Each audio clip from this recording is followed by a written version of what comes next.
Good evening. So this is the Gauntlet Hangouts, and right now we are playing City of Mist. This is the first of 4 sessions of City of the Mist, or City of Mist. This is a PbtA noir style game, and I'll come back to exactly what that means in a moment. My name is Lowell, and I run here for the Gauntlet. If you're curious about these online games, if you like watching online APs, you can check out my channel, subscribe. I record things every week. Also, if you're curious about online gaming, you can check us out at the Gauntlet at gauntlet-rpg.com. We also have a blog. We have multiple podcasts there. It's all good. I asked these guys to chat in Roll20, and yet I can see the little things popping up on Google here. So they're already ignoring me on that. Anyway, so this is me. I have a couple people I haven't played with tonight. Daryl and Gene. I don't think I've played with either of you before yet, have I? Okay, awesome. So I love running for new people, so that I can be super nervous. Anyway, one of the things about this is a noir supers game. And it has a particularly noir setting. It has some tone elements and things like that. And it's kind of important that we keep on the table safety tools. So because sometimes noir can venture into unpleasant territories. So just for everyone's reference, we are using the X card as our basic safety tool. Daryl, Gene, are you familiar with that? Okay, so you know about that. We do that either, you can do a visual signal, you can say something, you can put it in the chat. If we hit something that you're uncomfortable with, tone, subject matter, all of that, we'll edit past, redact it. I may ask for some framing just to see exactly where we need to cut. If something comes up, and the first couple of times you're like, I'm okay with that. I'm okay with that. And then later on, it starts to bug you. It's still legitimate to X card it. And I'll give an example that Rich gave me at a convention where he was running, and one of the players named their NPC Steven, and there was a guy named Steven at the table. And at that, he was like, no, that's fine. And about 3 or 4 times into the session, he was like, nope, that's beginning to bug me. Where he kept getting that mistake, and that's a little mechanical thing, but just to tell you that is still on the table. So City of Mist was a pretty large Kickstarter. It is a game that is sort of powered by the apocalypse. They have this massive book out. They did a second Kickstarter.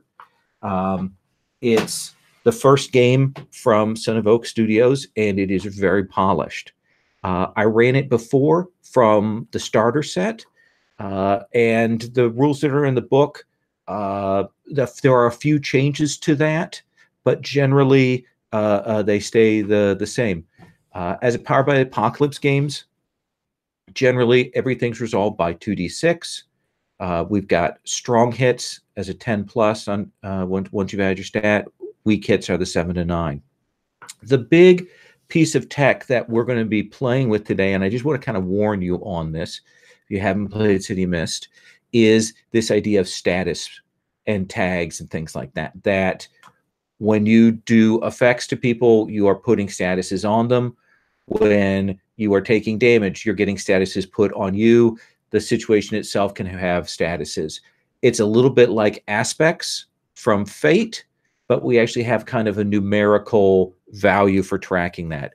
So I've got a sort of sample status marker on the board, and I'll be dropping those in Roll20 as we need to.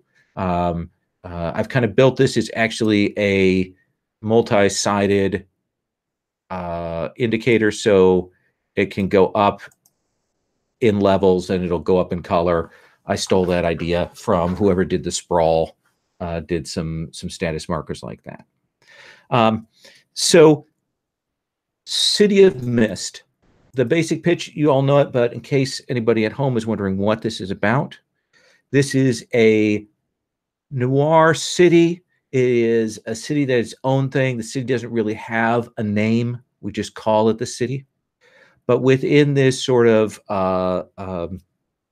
dark place, the modern America, though we have all this kind of retro elements to it, we have characters who have been possessed by a particular mythic element.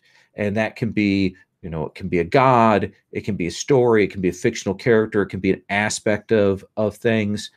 It could be Alice from Alice in Wonderland, or it could be Thor. These people that have these stories sort of brewing in them are called riffs, and riffs essentially have the mist that keeps them from being remembered. So as a rift, you go around, you do things, you might do wild things, you have powers, things might occur. People won't remember them as having happened. They won't have a good memory of it. So that's what that's about. Now, the one problem with that is that even for you, the mist can work against you. When you're looking into other riffs, when you're looking into other stories, things can get changed, things can get turned. So it's not necessarily entirely a beneficial thing for you. And within this game, the general idea is that our characters, our player character group, they are taking on cases, whether that means vigilante style things, whether it means assignments from an organization, whether it means a detective mystery, they will be taking those on. We assume that the group has worked together. We're actually going to build a crew theme to describe how the crew has worked together, and get that defined before we get too far into things. Now, noir usually implies a lot of stereotypes, both about men, about women, about race, things like that. We're trying to do modern noir, so we are going to try and steer away from leaning into too many of those things. What I do want to ask is, are there things that you definitely want to put a hard line through, that stuff you don't want to see in play, or that you'd like to say, okay, this is stuff we'll kind of move off screen, we don't want to see? Darren, I'm gonna start with you here. Anything that for those lines and veils that you have a strong feeling about? I like a good veil on torture. Okay, that seems great. And that's a good one to mention here, just because that has been an unpleasant staple of the genre before. Okay. Anything else? No, that's Okay. it. Okay. All right. If anything occurs to you, just say. Fraser, what about you? I think sexual violence. Let's ixnay on that. Okay. Even if we'll just assume that the villain's a bad guy or girl. Mm-hmm. We don't need to play out all the awfulness that we would sometimes see. That sounds good to me. Anything else?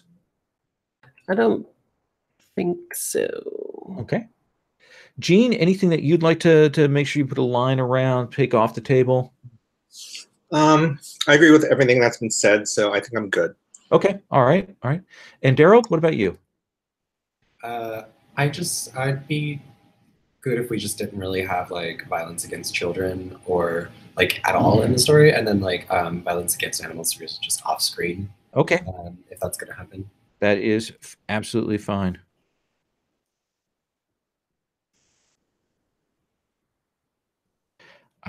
And that's a classic one. I actually had a very weird experience with the Witcher RPG that I ran last month, where the key scenario actually, the demo kind of has violence against children. It kind of was, I was like, what?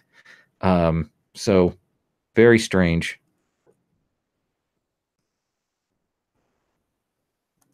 The other thing I think I'm going to put a line around is, there is a lot of classic noir stuff. There is a lot of racism implied in those stories, especially if we get to stuff like James Ellroy and those kinds of noir stuff. And generally, I want to keep all that stuff off the table. That's not something I'm particularly interested in. So that's a line and veil for me. All right. So what I want to do then is look at our characters here, and let me kind of walk through so we can talk about what they're like. So Darren, you went with Excalibur. And are you going with the Excalibur, fully as they're presented in the starter set, or you want to play around with that identity, those ideas? No, I really like Excalibur. I saw one of her identities as a ritual bitch, and I couldn't say no. So. Okay. So tell me tell us what Excalibur is like. What are her things, and how you're imagining her? Yeah, I'll start. Her logos identities are ritual bitch, wealthy, broken family, and activist for social change. So I've just been imagining her as this like rich old bitch. I guess like 50s, right? Maybe spry enough, but also definitely tired of everyone's shit. Okay. And I've just been picturing like a gallery, which is like probably not the best front for like social change, but I don't know. There's a lot of good like youth art galleries or like places that work with at-risk youth. So I'm thinking something like that, where she works with some nonprofit or runs a nonprofit and like does a lot of outreach for at-risk youth and like runs these like after school, or well, helps organize, she doesn't run them, these like after school art programs. She does like grants and scholarships and all that good stuff, while leveraging probably her family's name and her family's money to achieve all of this. What is her family's name? What is her real name? What is her actual identity?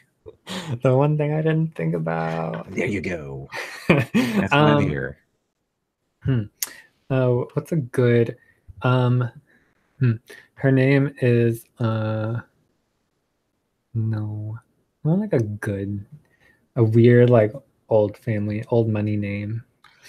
Like Wainwright or something like that? Yeah, I always go straight to Vanderbilt, but Wainwright is good. Okay. Wainwright, what's her, maybe just like Elizabeth Wainwright. Something super boring. Something that signals she's got money and her family has no imagination. So Elizabeth Wainwright's been here, and do you imagine that she is unusual in her interest in art, or is that a common thing? Are the Wainwrights generally patrons of the arts? Yeah, I think it's a relatively uncommon thing. Probably the Wainwrights are known for their like charitable acts, but that's like writing a check every year, maybe throwing a gala. So like family members here and there have probably done like art related things, but like her family's probably like, why are you like spending all your energy on this? And like holding down to something like this is like weird. They're like, the charity should be done. Like, what are you doing? And tell us about this relic. How are you picturing this? You've taken the name Excalibur? Do you imagine that, in fact, that is the story that is in you? Yeah, I think so. I think that's what the Mythos card is alluding to, and I like that. The relic itself, I also like what the card suggests, that it's like this like kind of heavy, thick bracelet. So I'm just imagining part of like her everyday her everyday outfit, like no matter what she's wearing, she does always like her arms are like covered in bangles and bracelets. So like it's even maybe kind of hard to see which one it is, unless I don't know, you're like an antiquarian or something maybe. But yeah, and then somehow it just like transforms into the sword or whatever weapon it needs to be. Well, let me ask you this: you say somehow. Is it that suddenly it poof changes, or is it a flash, or is it like a shifting of metal? What do you imagine? Oh.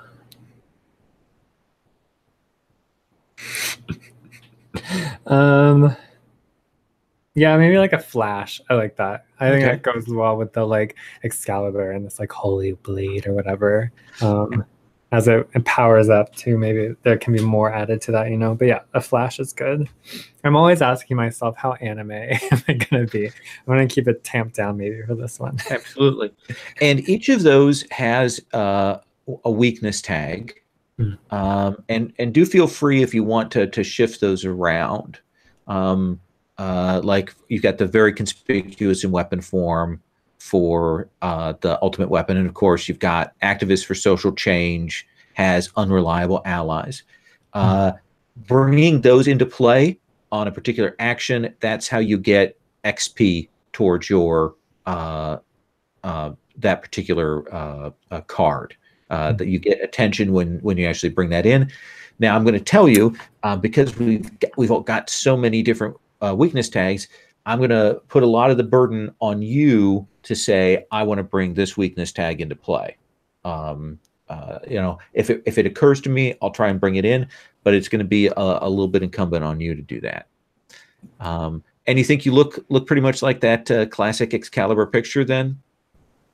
Yeah, I think so. I don't have very good like rich old woman like Pinterest images in my back pocket.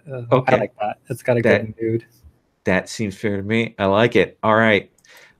Fraser, how about you tell us about how you're picturing Flicker? Is that the name you're going with? Are you changing that? What are you imagining there?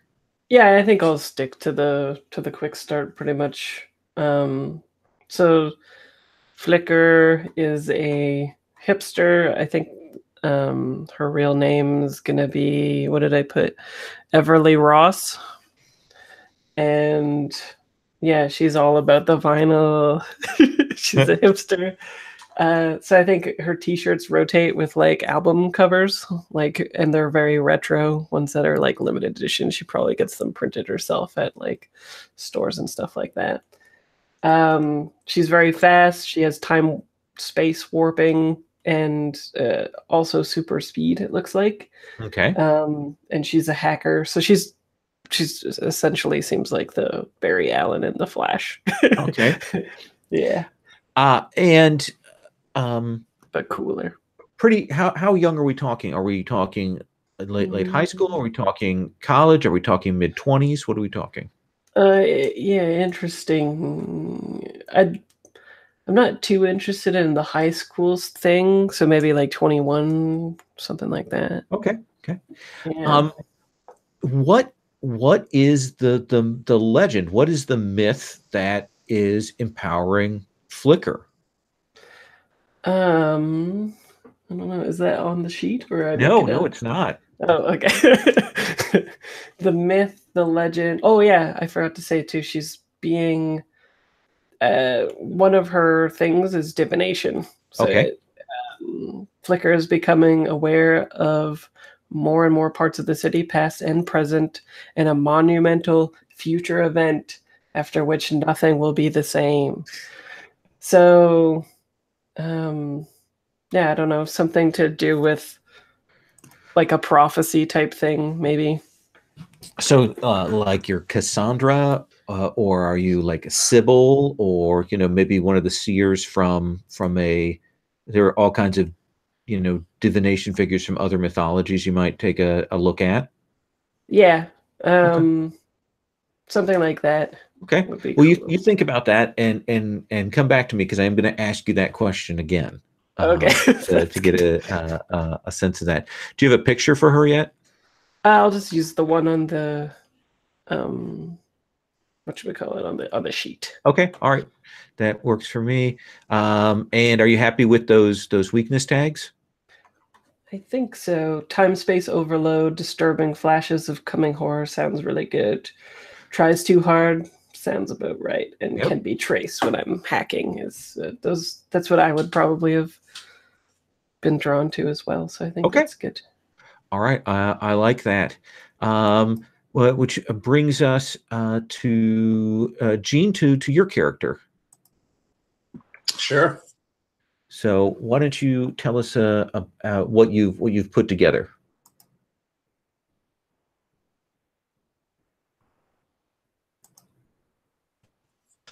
Of course, Suzanne. There we go. Yeah. Sorry, I'm on bad hotel Wi-Fi. Oh, I'm sorry. Yeah. Apologies. You just asked me about my character. Uh-huh. Okay. So I made my character, and I'm pretty sure I got most okay. Losing you. Sorry. Is it me or is it you? I think we're losing you just a little bit there. Okay. You may want to How turn about you off skip me? I'll try to log back in. Sure, absolutely. Then we will swing around to Daryl. You wanted to do Kitsune? Yeah. Okay. I think I'm kind of playing close to the playbook as well. I haven't played this one before, so. It is a pretty good a playbook. It's got a kind of a nice built-in legend there. Tell us about the sort of the mythos powers that you have. Okay. Hold on. Jump over here real quick. So Kitsune is a legendary mischief deity from Japanese lore. Fox spirits are the kind of like tricksters of Japanese fairy tales, basically. And so my character is actually, his name is River, and he is a ninja, kind of. So he's also actually a messenger of good fortune from the gods. And so he was sent to the city to help anyone who has suffered from misfortune. He does this by dressing up as a ninja, in street ninja kind of thing, because he's a teenager and he thinks he's cool. And he runs around the city quickly and quietly, getting into anywhere that he needs to basically bring his quote unquote good fortune. But as a trickster fox spirit, he is a colorful aura with a mesmerizing effect on mortals who can mistake it for the real thing. And then his big hang-up, though, is he's actually in love with one of his classmates. And so let's figure out about that. So do you mention high school? Do you mention college? So I was thinking I was going to play it straight as in high school, but actually college would probably be easier if it's probably easier like a sophomore in college or something. That makes sense. And what is this person that you're attached to? What is their name? Okay, so I didn't think of this. It's gonna be. I'm literally looking at the books on my desk, trying to pick them. It's gonna be Adam. Adam. About your age, younger, older? Probably a year older, okay. Junior. And what has drawn you to them? So Adam is just really capable and really smart, and basically like all the things that I kind of wish that I was in like my normal life. Because it's really easy to be awesome when you're like a quote unquote superhero, but being a normal person is a lot harder.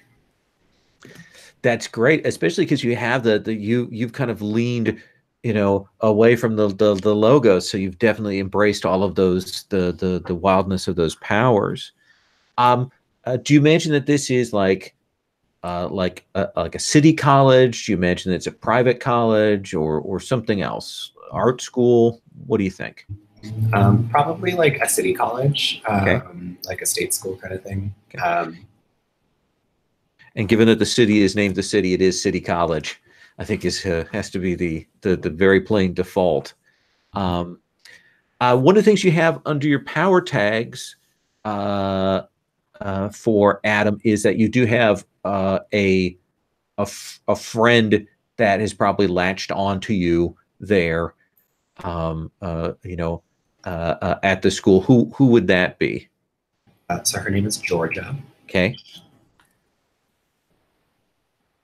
And what's she like? So Georgia is probably like very down to earth and like still kind of like a hippie chick, but like a hippie chick who gets things done. She's very the kind of person who just like, if she says she's going to do something, she gets it done, and then she also ends up picking up the slack for everybody else, which means that she's probably picked up the slack for River quite a few times. So taking you on maybe as a project that as much as anything to keep you in line. Okay. All right. Yeah, I like that. Are you happy with those weakness tags? Freezes up when I see them. Yes. Okay. Yeah, all good. Okay. All right. I just wanted to check in on that. All right. So let's come back to Eugene. Okay. So I made my character, and character is a manifestation or influenced by Susanoo O, which is the Shinto god of lightning. He's a mid-20s comic book artist, and he's very excitable, and things are either awesome or terrible, maybe at the same time. There you go. So his mythos are largely storm related, although he does have a relic for the sword, which is the grass cutter sword, if you're familiar with the Shinto legend. So tell us what you can do with those different abilities so that everybody has a sense of that. Okay, I'm kind of jumping back and forth here, but sure. So storm summoning is the primary mythos, and that's Lord of the Tempest, smite with lightning, impervious to weather, transport via bodies of water, so emerge from water and narrow spaces. Relic is feather light and controls the wind. And for my one logos, I took Sullivan Artist, which is creativity and people watching. And I need to change one of the other ones that we talked about, Lowell. I'll be changing intelligent to something else that's a little less broad. And I didn't pick a weakness tag or power tag. I kind of ran out of time, but I will do that now. Okay. So tell me, with the water transformation, what does that look like? I think that when he transforms into water, he becomes I wouldn't say colorless, but very translucent, and becomes indistinct.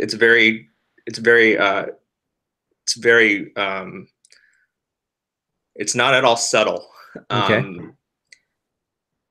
People will notice it's happening. If he tries to do it in public, it will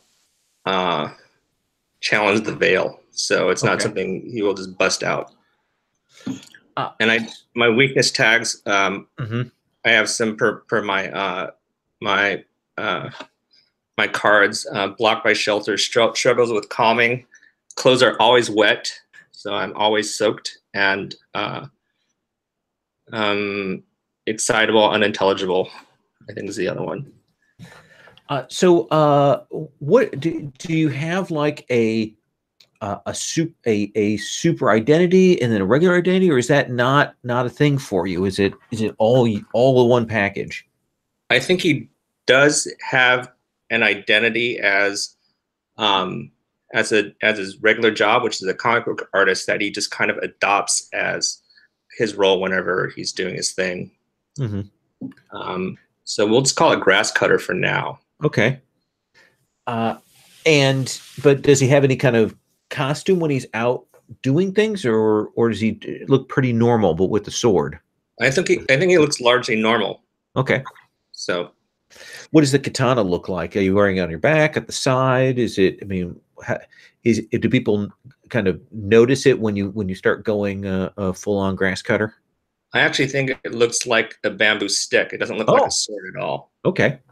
So yeah, it just looks like a bamboo stick. Looks like a piece of grass. I like that very much. Okay. Lowell, I'm not sure how I control my sheet in Roll20. Yeah, it should be. Okay, I'll go ahead and start populating that then. Yeah, you should. Let me make sure. It should be set to that you can edit it as you want to there. Okay. Okay, cool. Thank you. All right. So we've got our group of characters in mind. The assumption being, as I said before, that you have worked together as a crew. So the crew is going to kind of define what kind of play you would like, and we're going to actually, build a crew template.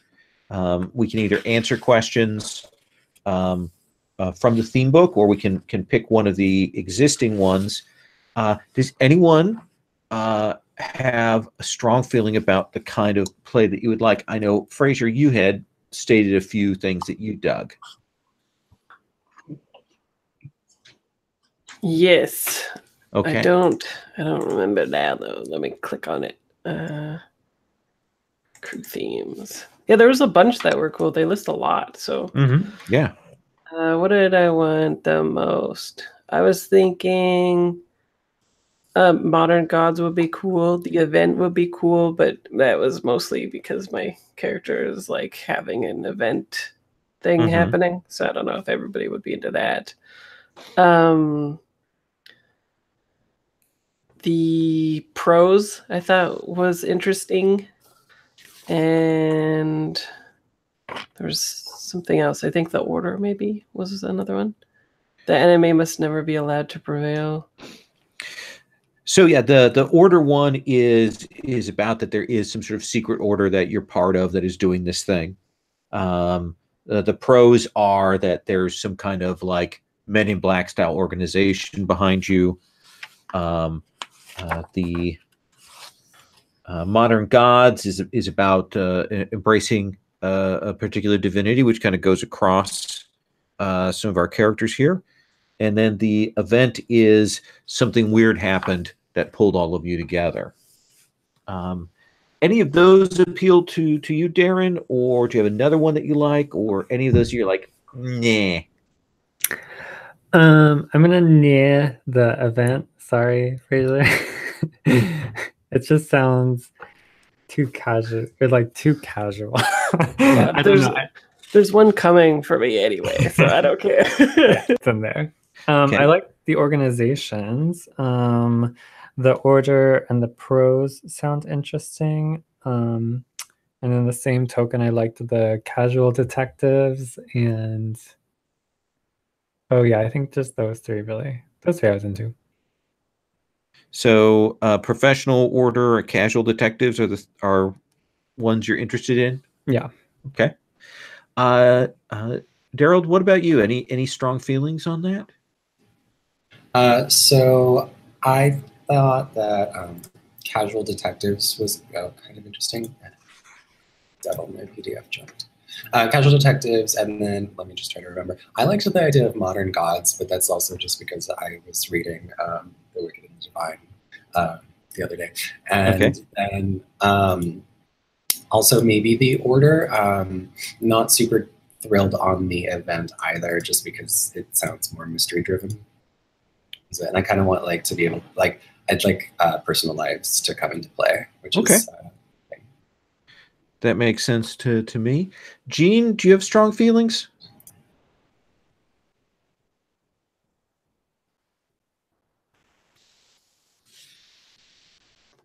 Sorry about that. I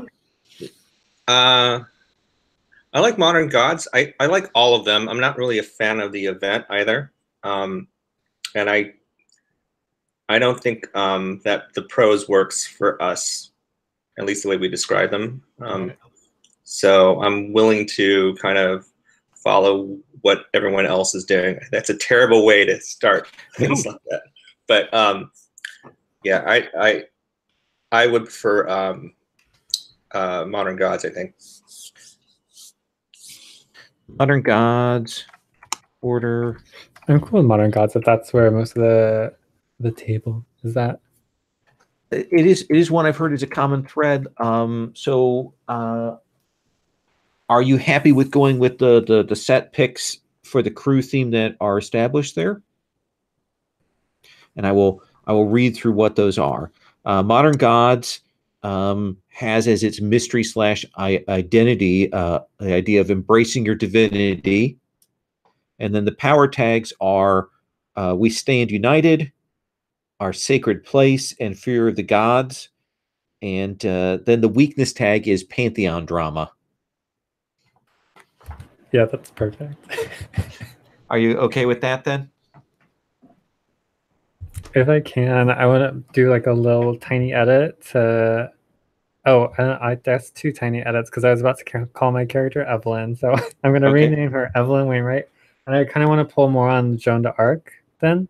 Okay. And go like a saint path, but still hit the same. I think the mythos still works and the powers and weaknesses still works. So small shift. Absolutely. I like that. I'm going to type in these bits for the things. It's Modern Gods, Embrace Your Divinity is the mystery, and then the 3 tags are We Stand United, Our Sacred Place, mistype everything, and Pantheon Drama is your weakness.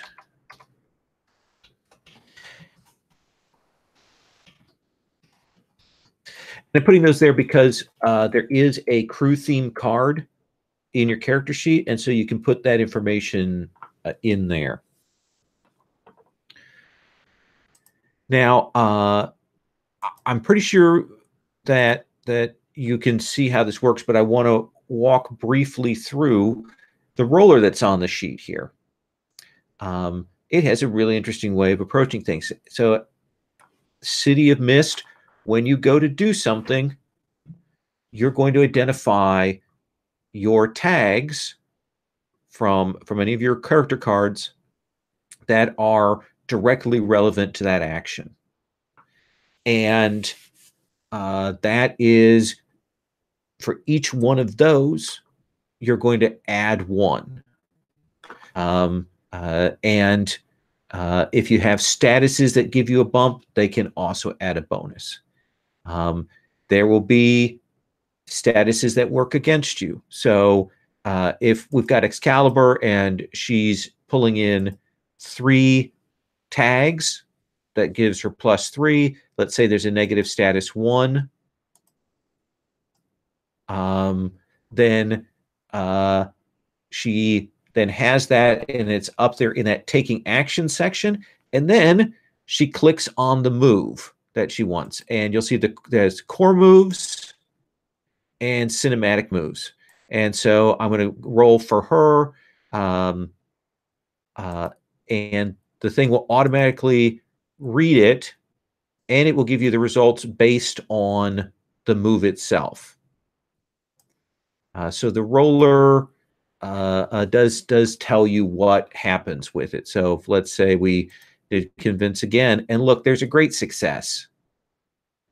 And it'll tell you what you can do based on that. So the roller is built in there. We'll slow down and go through all of that when we actually go to rolls, but I just wanted to show you what that looks like.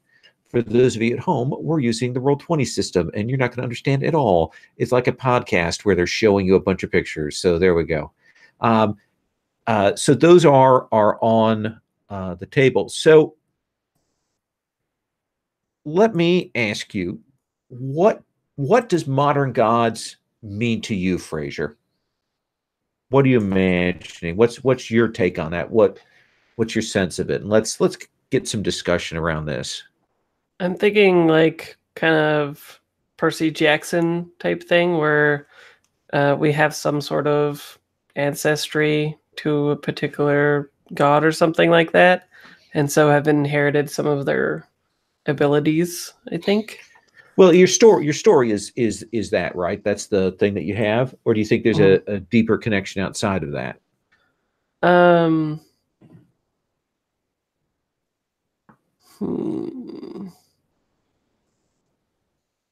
Yeah, that might just be me then. Yeah. Oh, and I chose, what was it? The oracles of Delphi. Okay. Does that work? Yeah, absolutely. Classic oracles of Delphi features in a lot of Greek mythology. There's some belief that there was actually a gas leak there, and Uh-oh. I believe that was they thought that was what caused some of the visions that people had. Oh. Well, nowadays we have CO detectors. So. Yes. So do you imagine that the four of you have a gathering place? Do you have an office? Do you have a site? What do you have? Darren, what do you think? I got no idea. Okay. So there were sorry, it's always a story. There was a proposal in Paris for them to convert closed down subway stations into like different uses, so they could be restaurants or clubs or whatever. So maybe there's like, I don't know if it's that advanced, but maybe the city has some like derelict subway stations, and maybe there's one that has like some like nature growing in it. Some good shit, a nice tree, some moss maybe. Yeah, certainly in New York they had the track platforms that they made into gardens. So it could be something like that, but here it's more of a wild. So it gives you a kind of a place of sanctuary that you can go to. Okay, I like that. Let me ask Daryl. Who do you think was there an incident that brought you together? Was there one of you that found the others? How do you imagine that? Well, sorry, just Frasier's Juniper. I'm sorry, I lost you there. Oh, I just wanted to ask Frasier how old Juniper was real quick, because I think 2021, something like that. Okay, so like three of us are all in our like early 20s, and then the Excalibur is basically much older. So I'm assuming that like she found us and kind of, you know, brought us together in some manner. And I think that that's probably how it all got started, because we were probably all just doing our own things and like going our own way and probably not doing a very great job of that. Sorry, not casting aspersions. But, no. I think that that's probably like, yeah, like she brings us together. Does that seem good to you, Excalibur? Yeah, I think so. I think that matches also with kind of the new Jeanne d'Arc bent, where I'm trying to like, I want to rally people and save people and bring us all together. Yeah, absolutely. Do you have secret plans about how to defeat your allies as well, hidden away? Shh. Okay. Well, let me ask then, Jean, what kinds of things do you think you as gods, as modern gods, have done previous to this? You mean as a group, or maybe yeah? Give me an idea of what kinds of things you imagine would be on the table for you. Just a sec. I actually have a question for Sure. Darren just a moment ago. Why do you think you assembled these people? Like yeah. ego thing, or do you have a mission? That's a good cue. I think it's it's probably more of an ego thing, especially that I'm heavier on logos themes. But I think it's that like I don't think Evelyn considers herself to be like this modern god, even though she may have these like deified powers or whatever eventually. So I think maybe it was like seeing this in everybody else and wanting to pull them together to just achieve something. Okay. I take credit for it when credit is due. Cool. So back to your question, Lowell. I think that what we've done before is investigate relics and try to acquire them. And there's a big shell game in terms of the artifact underground, perhaps, and maybe Excalibur is tied into that, or has an ear to the ground. Is that I like that. I like that very much. Neat idea. All right. So that gives us a sense of where we're at. What we're going to do next is we're going to do crew relationships. And I have the book, and essentially for each of your theme books, those theme books have a set of relationship questions. And so the way I'm going to do this is because they ask you to choose them at random. What I'm going to have you do is we're going to go around the table. On your turn, you're going to pick one of your theme books, and then I'm going to look at the crew relationship thing, and I'm going to give you essentially a story there, and then we'll connect that up with the other members there. Essentially, so we do that relationship building. Is the theme books like mobility, divination? That's the thing. Yep, okay. Absolutely. And then we'll decide whether you have a help or a hurt relationship with that person there. And we'll get that set. So, Fraser, I'm going to start with you. Which of your theme books do you want me to take a look at? Let's go with hipster personality. Seems like it would connect with people well. So personality. So we're looking at personality. I go and I look at the crew relationships. So I'm going to just, for this one, I'm just going to do the first one. So Fraser, one of them dislikes something about your behavior and is repeatedly making comments about it or trying to get you to change. Figure out what they dislike and what it would take for them to be happy with you. Whatever they say, take a hurt point with them. So who do you think is critiquing you? Well, it could be my vicarious mob, I suppose. Because it says here, Flicker is a young woman with radical taste and a flair for the strange and the different. She prefers carving her own path in life to following the mainstream. So, especially if we're like on missions and stuff like that, it might be counterintuitive for me to be wearing all these flashy, flair, flamboyant stuff and not, be more practically dressed. But because I'm trying to express myself, it supersedes that, and that might bother Excalibur or somebody else. I don't want to paint Excalibur. Excalibur, do you like that? I like it a lot. Okay. All right. So write in Excalibur and put one hurt by Excalibur there. And where is this on my sheet? So it should be under the character. Let me see. I get to look at the thing here. You will find it. Flip the card, I think. The last one. Crew. Let's see. Crew theme. And hurt. Flip card. No, it's under. No, it's it's under the character card. You'll see it says crew. Yeah. Right. Yeah, exactly what you said, but I wasn't going to agree with you. So there's how it is. Okay. Oh, and there's the thing that you asked, which legend has taken root in me. So okay, I see where this is all coming from now. It's all coming together. All coming together. Darren, give me one of your theme books. I'm going to start with my Mythos, the Relic. Relic. Okay, let's look at that. So, once in a moment of crisis, one of your crew tried to borrow your relic. What happened next?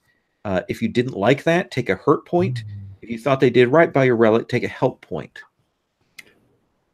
In a moment of crisis, I would say it's Kitsune. If they maybe try to grab it real fast, right? Seems foxy, seems tricksy.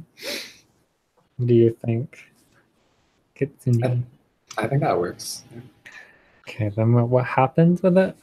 Or why did we do that? Did it help or make matters worse? It probably makes matters worse because that's all I got. I was defenseless without it. All right, does that sound good to you, Kitsune? Mm-hmm. Okay. So go ahead and put one hurt point with Kitsune there. Is that both ways? Should I also note on my character? It'll be asymmetrical, so she'll just note it on hers. Which brings us to Kitsune. Which of your theme books do you want to start with? I think I'll start with Expression. Expression.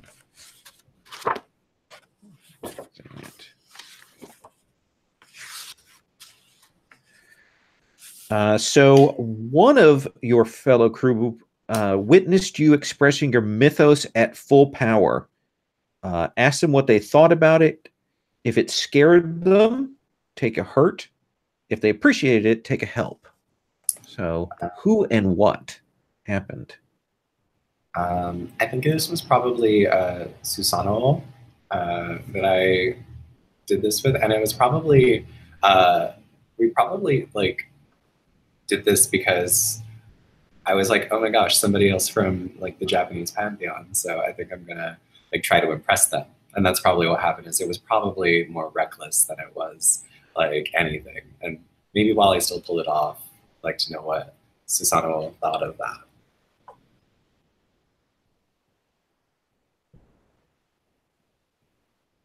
What do you think, Gene?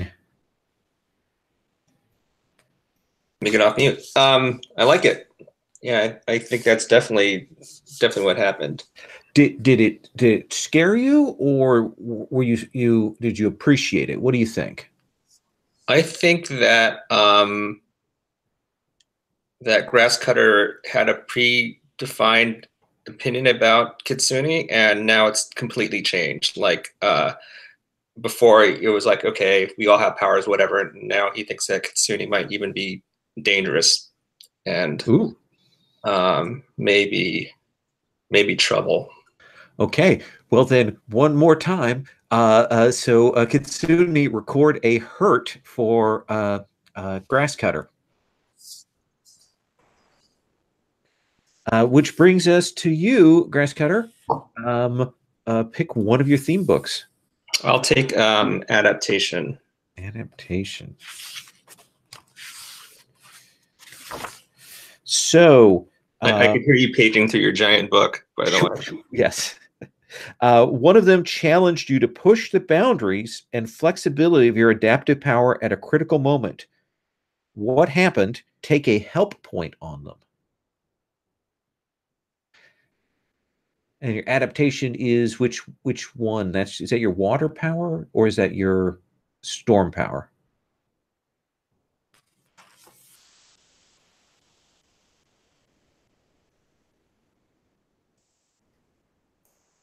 We'll give him just a second.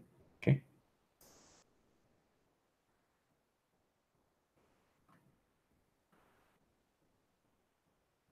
Yeah, if you click on his, it's a black screen. Yeah, we'll give him a. Yeah, sorry. It is definitely the hotel Wi-Fi. Sorry. That's okay. It's not your fault, and I will be home next week. So, so somebody challenged you to push your boundaries at a critical moment with your adaptation. Who was that? I think that was Flicker. Okay. And I think it may have been a dare, right? Sure. The adaptation power is the storm summoning. So a dare with controlling the weather seems like a really smart thing to do. That seems good. Yeah, I think it was a simple like we'll call it.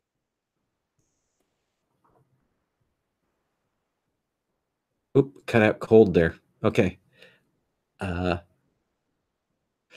we'll come. We'll let's move back. We'll complete the circle here. We'll come back to you, Fraser. Hello. Yeah, sorry. That's okay. Just mark a help point with Flicker then. Okay, cool, excellent. Flicker, pick another one of your theme books. Let's go with. Let's do something with my divination, because that's the thing that I'm most interested in exploring. Okay. Adaptation. Got all these bad dreams. So you used your divination powers to learn a shocking secret about one of your crew members without their knowledge. Oh no. If it made you feel closer to them, take a help point on them. If you were disgusted or horrified, or if you plan to use it against them, take a hurt point on them. Okay, let's go with helping. Okay. And maybe with the kitsune, maybe. Okay. And Good. what kind of thing do you think you learned? Well, maybe I'll leave that to the kitsune to answer. Okay. Um, What would she have learned? Well, it's probably actually that person I'm in love with is another guy. Family's very old-fashioned and probably like wouldn't be super down for that, so I haven't told anyone yet. So Nice. And did I assume that made you feel a bit closer to them, the tough position that they're in? So you can mark a help point then. I did. Yep. All right, Excalibur. What's the next thing? Defining relationship with my family. Okay, relationship.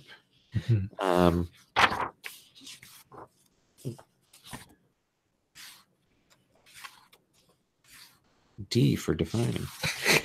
There we go. All right. One of them has openly or subtly challenged your relationship, trying to either influence you, the other party, or both to cut it off. Why? What do they get out of it? What do they get out of me cutting off my relationship? Yeah. Okay. Why are they pushing you to cut yourself off? Maybe this is Susanoo. And maybe they're pushing me to cut off my relationship with my family because I don't know too much about Susanoo, but maybe there's something about like authenticity. Like I should stop using them as an excuse and I should like own my actions and things like that. And certainly you have not leaned into your mysteries. You've focused on your mundane life. So you can mark a hurt point with them. We're going to put all kinds of hurt points on here for you. We like each other. And yes, embrace it. Yes. Kitsune, what's your next one? Next theme book you want to look at? let's go ahead and take a look at subversion. Subversion.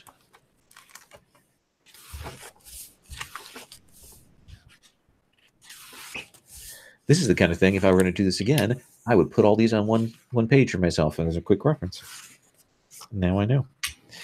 All right. So one of them saw something that incriminated you or revealed what you truly are. What was it and under what circumstances? If you have since made them your confidant, take a help point. Otherwise, take a hurt. I think it was going to be Excalibur.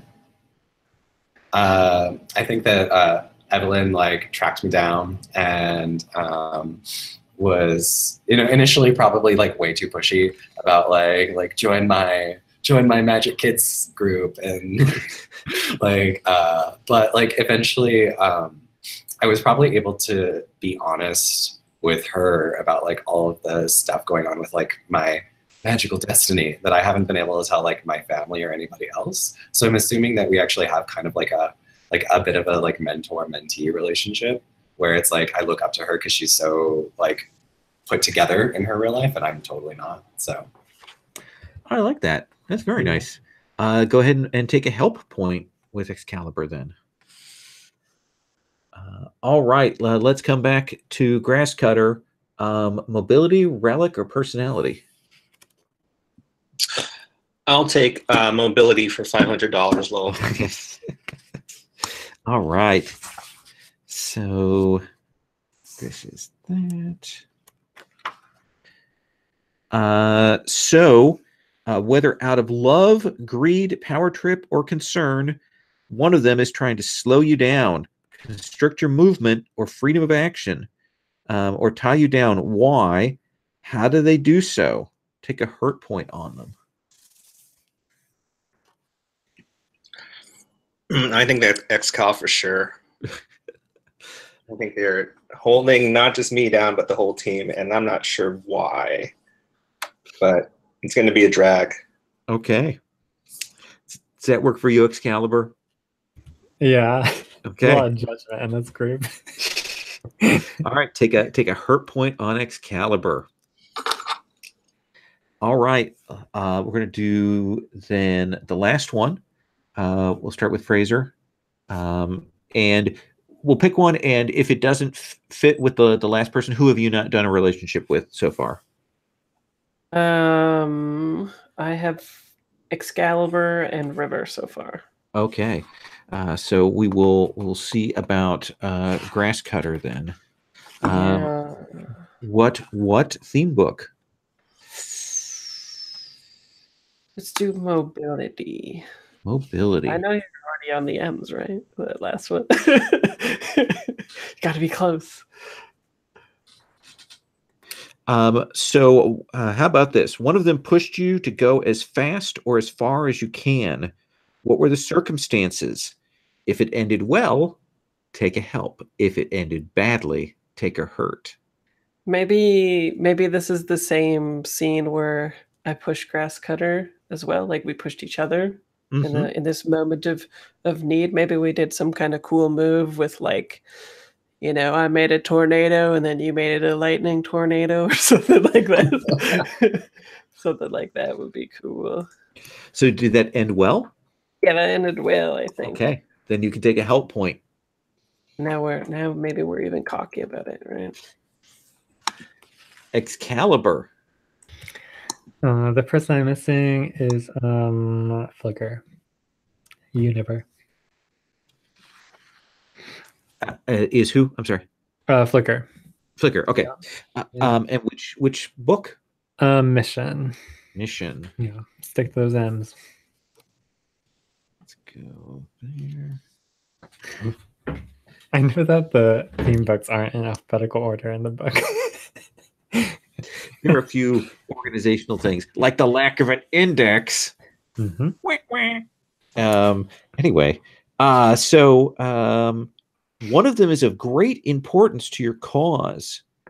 If they play an instrumental role in your plans to achieve your goal, take a help point. If they're a potential threat, take a hurt point. Interesting. I am seeing the future. Yeah. I think I'm going to take a help point because Okay. maybe to this point, maybe I've been able to leverage that to keep my organization afloat.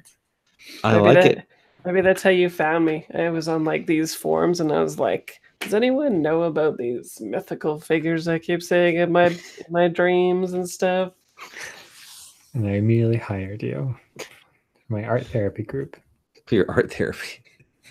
And that brings us back to Kitsune. Who do you have left to tangle with? I have yet to actually interact with Flicker. Okay. And which theme book do you want to draw from? Mobility. Mobility. Okay. You took one of them on a, in quotes, magic carpet ride, a trip they will never forget. What happened there? Ask them if it made them feel closer to you. If so, take a help point. If they kept their distance since, take a hurt point. And your mobility is your ninja stuff? Or so what do you imagine that was like? I probably took Flicker like to the tops of some of the skyscrapers and was like doing like some like crazy parkour stuff, like hundreds of feet in the air, and probably was like way more risky than than I really needed to be. Like again, just showing off how awesome I am. So yeah, how did Flicker take that? I think that she would like that. I think it would be cool. She's down for that? Yeah, I can. Flicker's a hipster. You love parkour. Yeah, exactly. TM. TM. Awesome. And last but not least, we come back to Grass Cutter. Right. So Kitsune is my last one. And Okay. I'll pick Relic. Relic. Okay.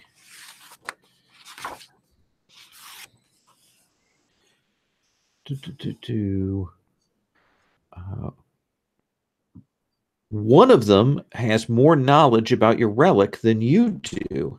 Ask them whether they're sharing it with you. If so, take a help point. If not, take a hurt point. Well, Kitsune, are you sharing your knowledge about my relic with me, or are you holding back? I think I'm holding back because we did have that whole man. thing where I tried to impress you and you kind of like snubbed me. So figure it out. All right. I see how it is. Okay.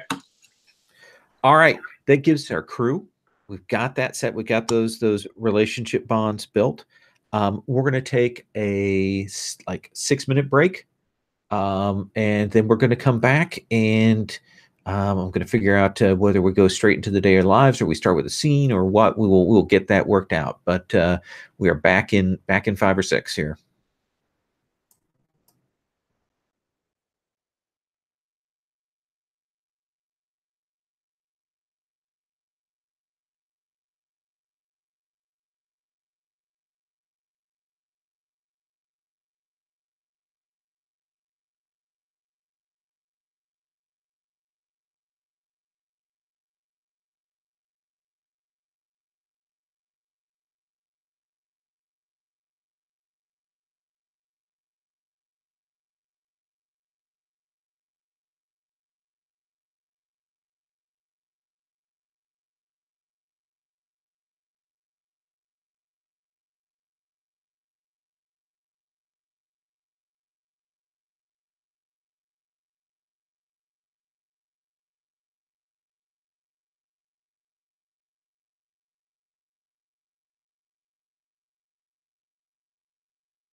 At least you got to use the book, lol.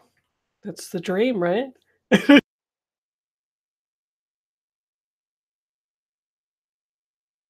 Oh, you're muted.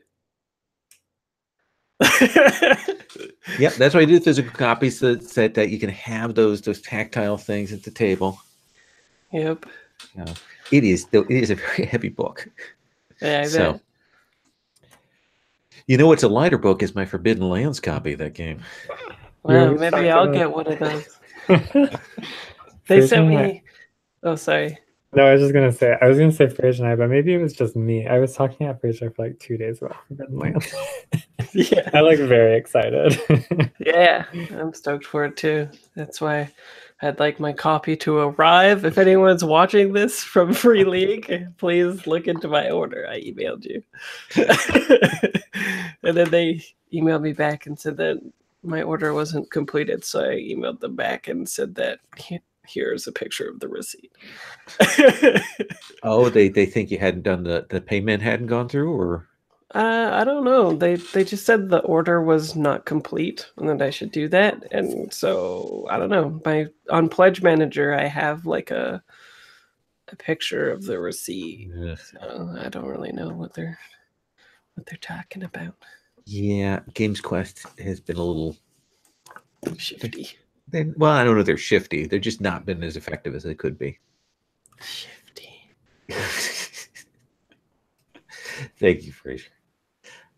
All right. So what I think I want to do is I think I want to follow the City of Mist sort of book approach to starting us out.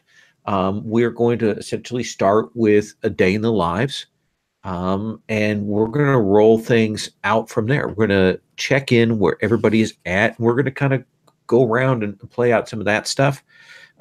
Maybe that'll generate some things for us. Maybe we'll figure things out.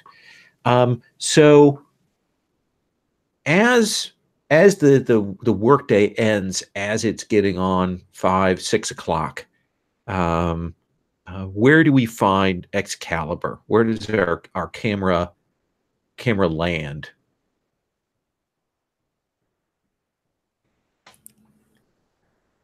I think Excalibur. So, well, I think she's okay. Yeah, I think she spends a lot of time in athleisure when she's working at her art programs, and I think like the last thing she does is like puts on a like nice jacket over these like leggings and some blousey top, and she goes to like the wine bar down the street and she has a glass of wine before she goes home. Now, is this what this? Tell me about this office that you're coming from, that you're leaving for the day. I imagine I imagine she primarily works at her art thing, which I'm thinking more is kind of like a co-working studio space that I don't know, some like kids can use, or maybe college students if they rent it out. And also a gallery space, and then maybe on the second floor is primarily where she's at, in like the actual office, and it's probably just like 2 rooms and then a conference room, some like third room that is slightly bigger that she repurposed into that. So I think it's just like a drab office space. She's got like an iMac, papers strewn everywhere, probably like portfolios of people who want to show stuff there. Applications to use the co-working space. So this is a little downscale for you. Yeah. Okay. And the gallery space downstairs, is it more of a sort of come and put your stuff up, or is it an actual sort of gallery that is curated that you do sales through? Yeah, it's an actual gallery that's curated. I think like maybe like a third of it most of the year is like kids art, and then the other 2/3 are like young artists that I've selected and like curated, and then maybe once a year or twice a year or something there's like a little youth biennial or something where all the kids art gets put up. But yeah, it's definitely like profit driven, nonprofit. Okay. And what is the name of the gallery? I'm going to ask you for names for everything. Yeah, I know, that's fine. We're gonna make it something a little like tongue-in-cheek that really points to the game we're playing. It's something like maybe I just want to call it the Mist. Okay. The gallery is called the Mist. Have your work shown at the Mist. The Come Mist. to an opening at the Mist.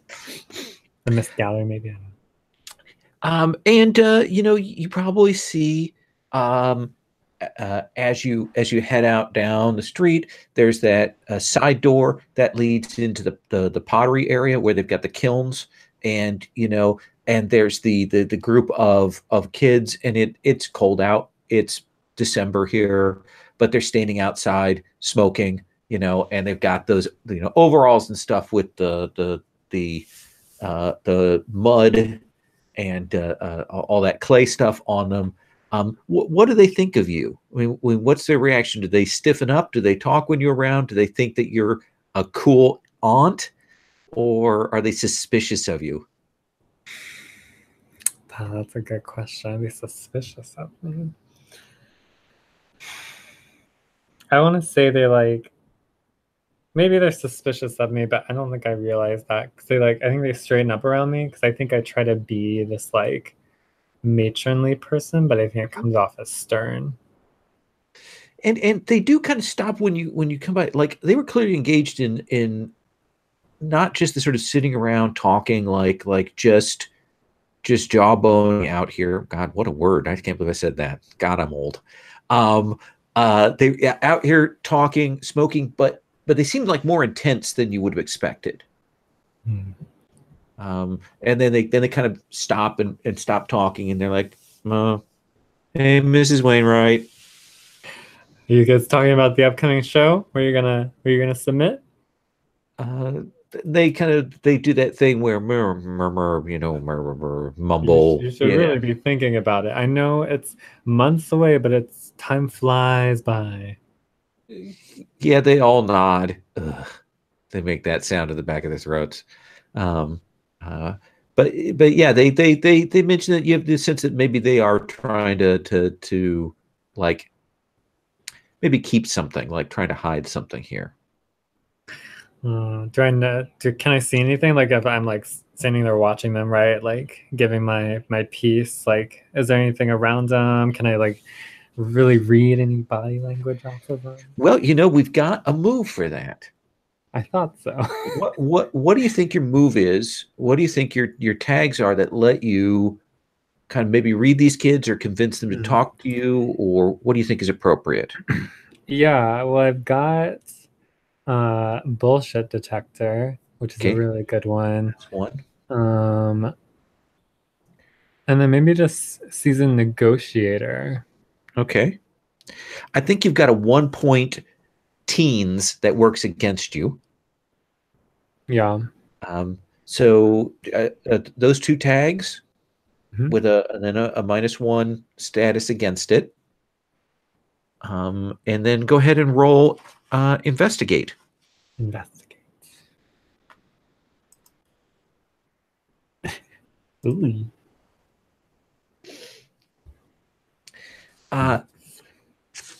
So they do shut down. Like, they shut down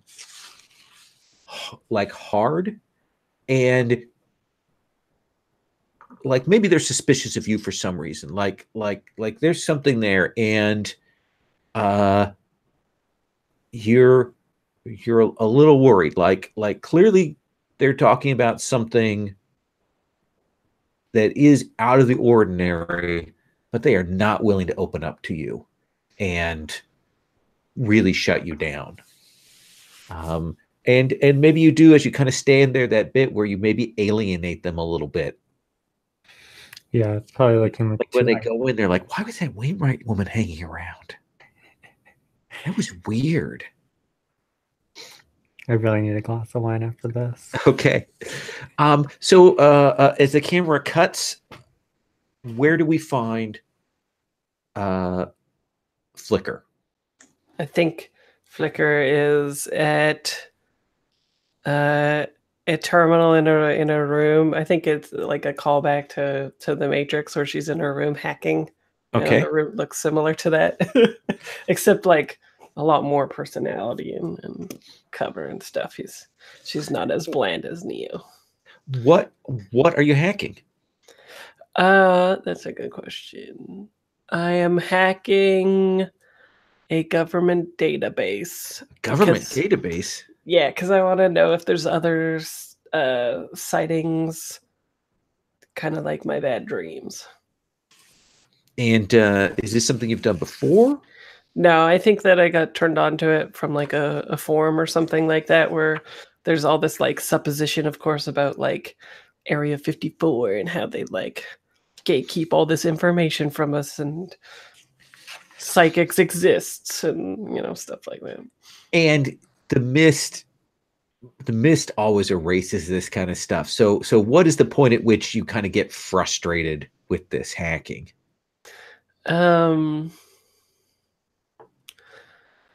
I think maybe it starts. Well, maybe it's like my my weakness tag. I begin to get traced, Mhm. and then I have to like do the hacker thing and like shut down all my towers right around the room.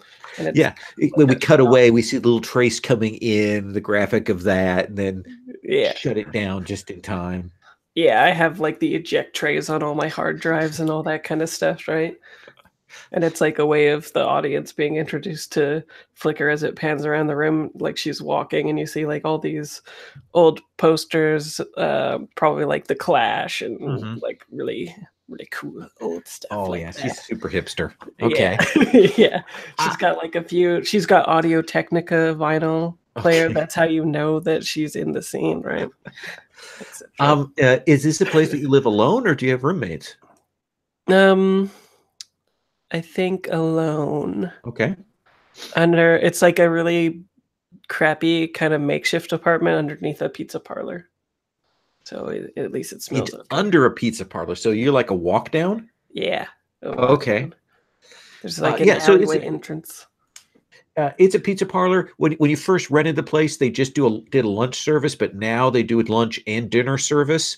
So they are there and loud all the time. And has it become a popular spot, or is it still kind of a desperately hanging on pizza place? I think it's busy just because it would be funny for it to be really annoying. Oh yeah, yeah. You come up out of that walk up from the basement thing, and there are people standing around. They've got their slices of pie. Do you still like pizza? Does it smell still appetizing to you, or has it curdled that for you? I think she still likes it. It's how like the audience knows that she's like still young, right? Like 21 or whatever. She can't get sick of pizza yet. Okay. So yeah, so you probably grab yourself a slice, and you get a phone call. Who calls you? Excalibur. Who calls me?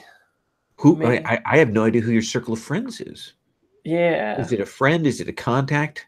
What is it? I think it's one of those creepy text-to-speech conversation things from one of the people on the forums who wants to know if I got the hack done correct, like well or whatever. Did you get the hack done? Exactly. Okay. Yeah. Yeah. Yeah. Yes. No. Yeah. Push 1 if you fucked it up. What do you tell them? I mean, they probably expected a little more from you, and yeah, I say that they're still better than me than tracing, and I need to get X new hardware. Whatever the new hardware. I need better RAM or something. I need double the RAM. Yeah. It's something like extraordinary too. Like if only I had 50 gigs of RAM. I've only got 16 right now. And yeah, you'll text that back, and then you'll get that text to voice of lame. Yeah, and I just send back mess with the best dialect the hacker reference. Okay. So I'm going to cut away from you. Well, I do have one question for you. What kind of pizza does she eat? Hawaiian. Hawaiian? Oh, yeah. The devil's pizza. The devil's pizza. Yeah. El Pizza Diablo. All right. That seems fair to me. So that's an ordinary life despite all your powers, but I can see that. When we cut to Kitsune, what do we see? What is Kitsune doing at this time of the day? So it is after classes, and so Kitsune River is actually with Georgia, and they're at a wine bar. They're at a wine bar that prefers not to think about how he found out about this wine bar, but didn't realize that Adam worked at this wine bar, and so has used a fake ID because he's only 20 to get into a wine bar, and looks horribly out of place because he's still a scrawny kid, and these are like adults who go to wine bars, and George is there with him. How are you dressed in this normal identity? Oh, very much street punk, kind of like Asian street punk kind of thing. So okay. Neon colored clothing that is like not at all appropriate for the venue and sticks out like a sore thumb. And Georgia, will lean in and she will say, so there's Adam. Yep, there's Adam. And that's like all I'm saying. Just like this. And she does that thing where she rolls her eyes, and then passes you a glass of white wine. And do you mention that Kitsune is a big drinker? No, not at all. Okay. He definitely was actually probably didn't have a drink before he was 20, and only has started to drink because he has been sneaking into wine bars to spy on his crush. It comes from a very conservative household that his parents would kill him if they knew he was drinking. And when the camera comes over and we get to see your shot, of your POV of Adam, what does Adam look like? What is he doing when the camera lingers on him? So Adam is one of those 21-year-olds in film who's actually played by a 32-year-old. So he's beautiful, really muscular, has had stubble for the past decade. It's dark hair, green eyes, chiseled jaw, everything. And is he here? Is he here working, or is he here with his friends? What do we see? He's working. Okay. And you will see that he's having kind of an argument with somebody. It's clearly not a customer, but maybe a friend of his that's come in, and maybe getting a little heated over there. I kind of perk up and take notice, and then I'm staring intently over my wine glass, and I'm trying to see if I can hear what's going on. Okay, what do you think your appropriate tags are for picking up this information? I think we've got a crowded wine bar as a negative status here of 1, I'll say. But what do you have as positive tags here for your power tags that'll work? So I don't know that I necessarily aside from nimble as a fox, which I don't know if that means that I could make the claim that I have heightened senses. That seems more of a physical thing. Or take away good fortune. But I'm not really enacting here, so I don't know that I have any advantages right now. Oh yeah, so let's have you roll. So that's with a -1, and that's a investigate. Investigate. Ooh, yeah, I did not do well there. So you will see actually this guy kind of grab Adam, and he looks like he's really upset, and this looks like actually maybe a fight is starting to break out. over there, and you'll hear glass crashing, and they're kind of getting into it right now. And you see this guy knocks Adam down, and you'll hear a woman nearby kind of shriek, because you're pretty sure that he got knocked down into whatever broken glass was there. Well, I'm gonna immediately need to like jump into action and this be face danger or. So what is it you want to do? Tell me your intent. What is it you want to have happen? So I'm definitely trying to get in there and incapacitate this guy. So probably what I do is like before anyone can even see me, because I'm nimble as a fox, I kind of slip in and like trip the guy, and not just trip him, but like trip him in such a way that he's gonna like spin around and like land flat on his face.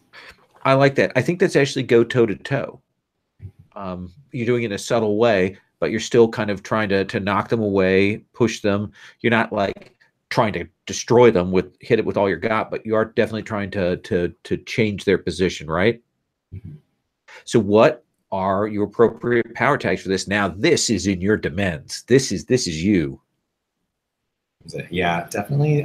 This is going to be nimble as a fox for sure. Okay. I'm also thinking this is take away good fortune, because I am definitely leaving him at a disadvantage at that point. And then because it has to deal with Adam and I'm trying to kind of save him, I think this qualifies as daring as well. Absolutely. So I think, do you have any other tags? I'm going to give you -1. Still, that room is super crowded. I think if there was anything else, maybe also just throwing on a little bit of a glamour with my illusory appearance so that no one can like really quite get an idea that I was the one behind it. Okay, well, we'll put that as like a piece of the fiction. So we'll give you the 3 tags. We'll give you -1. So let's have you roll with that, and Adam and the others won't be able to immediately identify that it was you that did this. Does that seem fair? Mm-hmm. So one question: the calculator has a -1 in power. What does that mean? Oh, you can just hit reset, Okay. and then change it. So that's a +3 with a -1. We're gonna go toe to toe. Got a 14. Whoa! Look at that. You are off the charts. So what you get 2 picks off of that.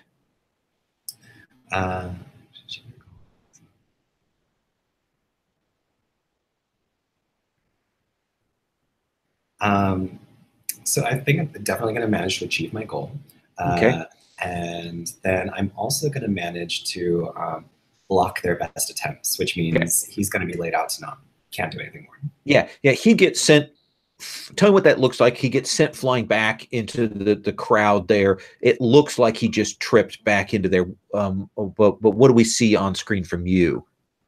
So people are kind of like trying to draw away. And so what I do is in that kind of scuffle, I just really quickly weave around and catch a foot underneath him in such a way that it pulls it and then sends him crashing into a table of old ladies drinking wine.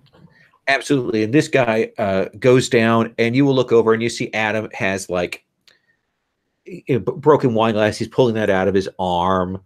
It's strategically bleeding down. So it's one of those, very pretty wounds there. And he otherwise looks good. A little spilled. His shirt's a little more translucent as he tries to stand up there. And he doesn't quite notice you, of course, because you're trying to hide. So he doesn't see that you were the person that saved him. And even as he's standing up, he's clearly doing the whoa, everybody calm down, hey, like clearly he knows this person. He's trying to get things calm.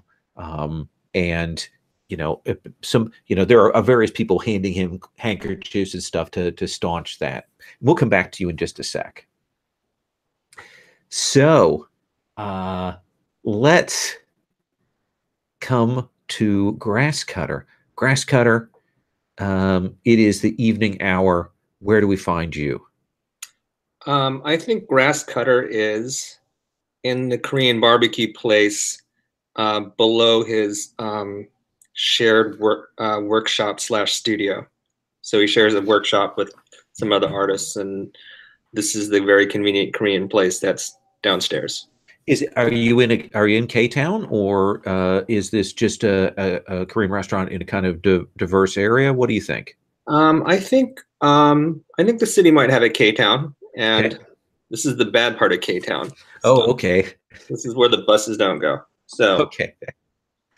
So he's trying to be quickly and inconspicuously, because I think he is dating or is dated 4 of the servers at this restaurant. Okay. Trying to get in and out there.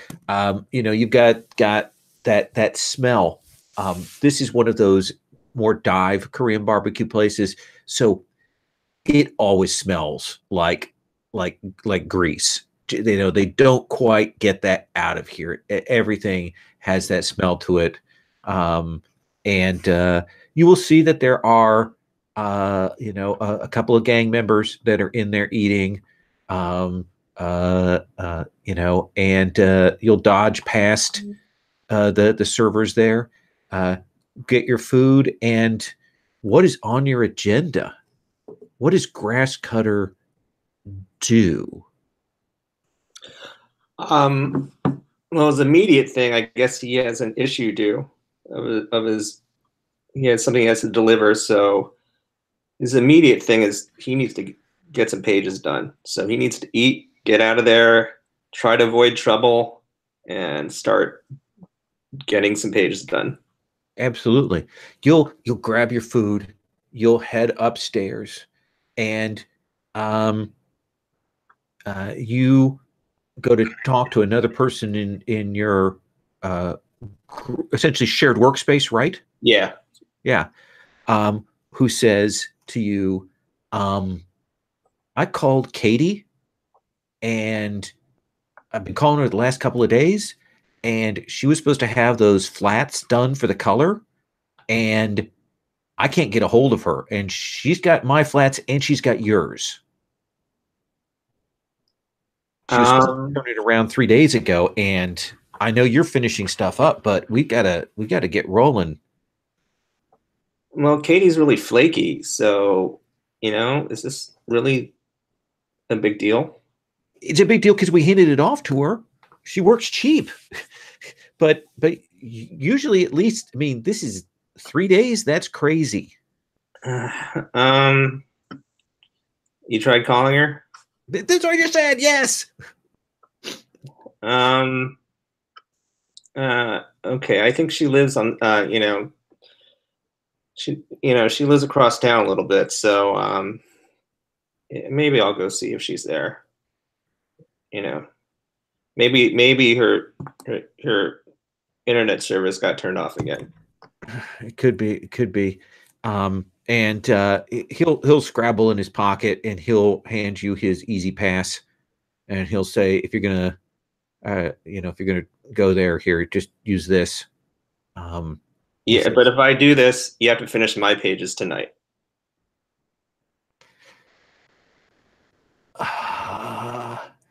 And pages. And you see him look over. His stuff is all finished. He looks, comes over, and he goes, I'll do all the backgrounds. All right, fine. Okay. And he will kind of move you aside, and he will start working on the backgrounds with some diligence. Where does Katie live? I think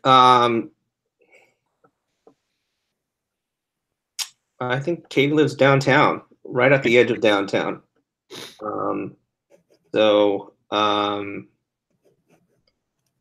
Yeah, but not like in the prime downtown. I think she lives just a really great rent controlled area that she got lucky getting, and has no intention of ever moving. Couple of roommates, that kind of thing. Yeah, I think she's a mega flake, though. This is not uncommon. So you show up there, and you'll buzz the apartment, and you hear Malai one of her roommates is like, "What? Who is this? Who is it?" It's Max Tanaka. I'm here for Katie. Well, good luck. We haven't seen her in a couple of days. Well, she owes me some work, so can I just go up there and see if she's done it? Yeah, sure. And she'll buzz you up. Nice old, as you said, old rent control part of town, old place. The owners have done a little bit of restoration. They're hoping eventually to move people out and resell it, but they're kind of caught in that middle. And Malai, in that sort of, she opens the door. She's got that ugh look, and she goes, "You know where her room is," and gestures for you to go in. What? No hug? All right, fine. And you'll go to try and find your pages there in Malai's room. It is an artist's room, which is to say, it is a royal mess. So I'm going to assume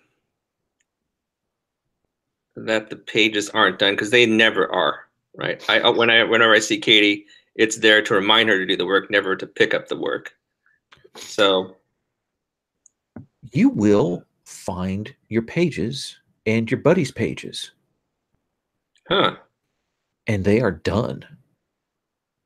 Well, that's unusual. Is there anything else unusual? Yeah, they're done really well. Like, she's okay. She's okay with her colors. She, you might have to go back one or two passes with her, and if she's not paying attention, she can get stuff off and not be consistent across issues. But this is good. Like things are well done. The shading is great. It's vibrant. It's to your specs and even better on both yours and his stuff. Wow. But she's not there. She hasn't been there a couple days. Is there anything else unusual other than the fact that she actually did her work for a change? Well, let's have you investigate. What do you think is appropriate for this? I have I changed intelligent to spot the pattern. Okay. So, yeah. Oh, that's right. That was a good one. I'm not sure if people watching is this essentially. I think the people have to be there. Yeah, I think pattern is definitely one. Anything else? No, I think that's it, to be totally honest. All right. So let's have you roll investigate with that one. All right, hold on. Doing the page juggle here. Here. Okay, so it's +1, yes? Yep. All right, and then we'll do the investigate. All right. So essentially you get clues equal to your power. And let's give you a straight answer, a solid lead. So what is it you want to know? I think she might have left a clue as to where she is. So maybe an address somewhere, or like a flyer, or an email printout. Yeah, the thing will strike you is she clearly hasn't been here in a few days, and the one thing that you will notice, you kind of look around, is that there are some like notes, like letterhead and stuff from a place called the Shared Hearth Artist Collective. Looks like fairly recent stuff. Like she's been going there and working with some people there. Huh. I never heard of this, but you know who would? That Excal bitch. Okay. She is a rich old bitch, so it's fair enough to say that. I think she'd like it, although I'm not going to say it to her in her face. Okay. I text Excal. Okay, so Excalibur, you're feeling a little, not great, but then you come into the wine bar and you are treated like a star, like the star that you are. You are given the right amount of respect, and a couple of glasses of wine, and you're feeling much better about the world. This day is much better. And then you will get a text from your colleague, Grasscutter. And Grasscutter, what do you text to Excalibur? Maybe I'll type it in the Roll20. The immersion.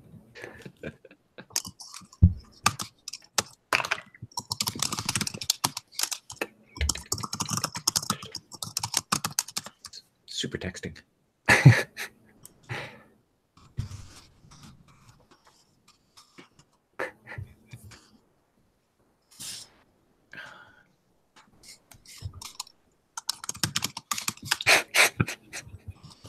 The suspense.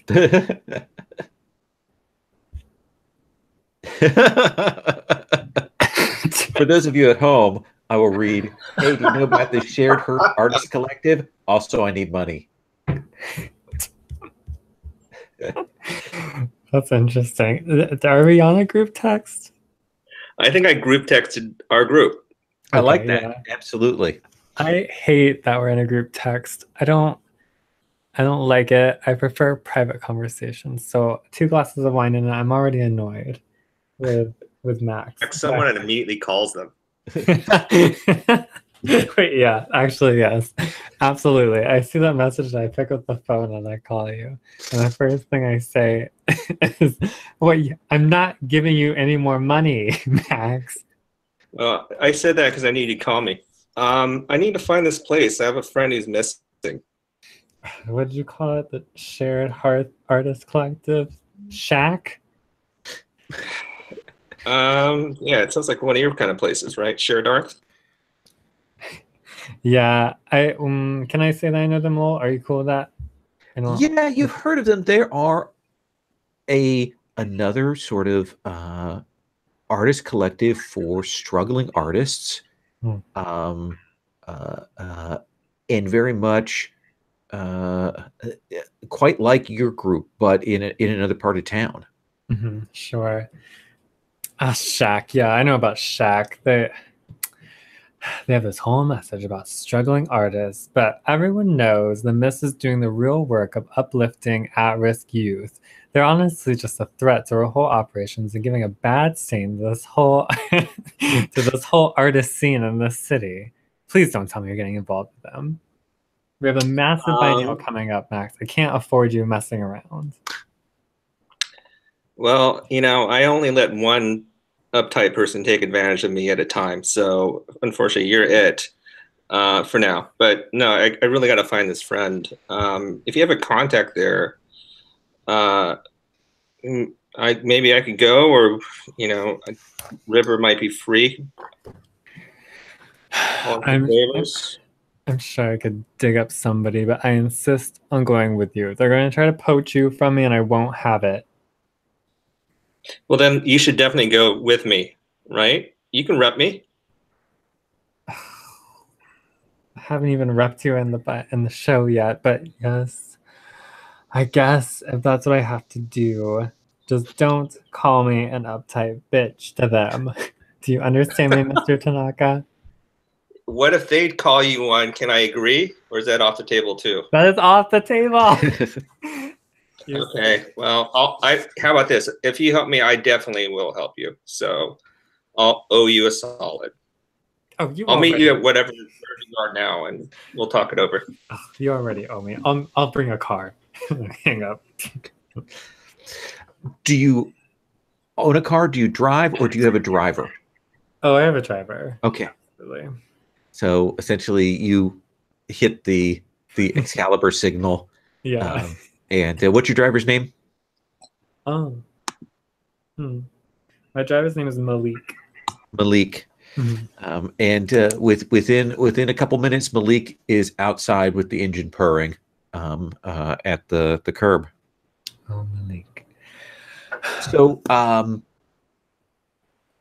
Flicker, you as well as Kitsune will get that initial group chat thing. So, what is your reaction to that? Well, my first reaction was to maybe ask for money as well, but it didn't go over well, probably. So I'm going to pace myself. But I think like 10 seconds later, I end up texting Grass Cutter and say like, "What's going on?" instead of doing it in the group thread. Grass Cutter, do you fill her in? Especially because I'm like a fast person, you know, so I'm like always bored, I think. I imagine your texts are pretty just doop, doop, doop. Yeah, it takes like forever for the iPhone to catch up with what I've texted on the screen. Drives me nuts. What do you think, Max? We may have lost him. Oh, I think it's LBRB in the Roll20. Oh, did he? Oh, sorry. I didn't I've see got that. two windows. Yeah. Well, I will come back to you in just a sec then. Kitsune, Adam is standing up. He's being super gracious about this. You know, he's saying, somebody just help him out, you know, and they're picking the guy up off the floor, and a couple of people are helping him out. And your phone is buzzing. Burp, burp, burp, burp, burp. I pull it out and I take a quick glance and I shove it back in my pocket because I'm not dealing with Max's crap right now. And Okay. Then I kind of like, so I was kind of hinting that this was the same wine bar that Excalibur was at, but I was wondering. since we didn't. Oh, I like that. She I didn't like seem that Excalibur. You come from the back, you know, because you had a private room, right? Yeah, maybe there's like a balcony or something that I could use like the back stairs up to. I think regardless, I would have ignored everything that was happening. Yeah. But I'm fine you retconning can that. see this good looking waiter who maybe looks like he cut himself, and maybe you see some other people. So yeah, Kitsune, Excalibur walks right past you. Maybe we exchange a knowing look. No, actually, I probably like whip around to the other side and like tap you on the shoulder and then jump back to the other side as you like take a glance. And then like I just like, hey, Grandma. I don't have the time for you right now, River. Why are you even? Excuse me, sir. And I'm gonna call over Adam. Yeah. This And young I just like grab your hands like no. He's there. You should just leave him alone. Like, where are you going? Does this have to do with Max? Like, I saw that text. Unfortunately, it does. You know how Max is. How about you come along and stop causing trouble? I didn't do anything. I look just like super innocent. Sure, you didn't, River. It's like, and I'm like, can I bring my friend along, or is this like, you know, a secret mission? I think I'm gonna look at Georgia. I wonder what kind of impression I get of Georgia. Georgia is like, why is he talking to her? Like he knows her? Doesn't know much about you, but she does come over and she because she's very curious. What kind of shoes is she wearing? What kind of shoes is Georgia wearing? Flats. Pardon? Flats. Flats. So good solid flats. I'm gonna look her up and down and then look back at River and say, like, you find her a heel and she can come along. And then I walk outside. I just look and I'm just like, sorry, I'll see you in class tomorrow. And she's standing there, mouth agape, sort of trying to put two and two together that she has been dissed hard. And we'll cut to Malik, you know, pops the door open. Opens it up, gets ready for you to go in, Miss Wainwright, and then we'll turn and we'll say, Mr. River. And I'm like, hey, Malik. And I just like pat him on the shoulder, and then I jump into the cab before Excalibur can get in. Excellent. And he will begin driving. I assume we get the little montage of Malik picking up Flicker and picking up Max. Does that seem right? That works for me. Sure. And the four of you will be in the back of this large automobile. It probably has the two facing seats. It's not quite a limo, but it does have enough space to take a meeting in the back. And so what is your take on this car, Flicker? I think it's serviceable.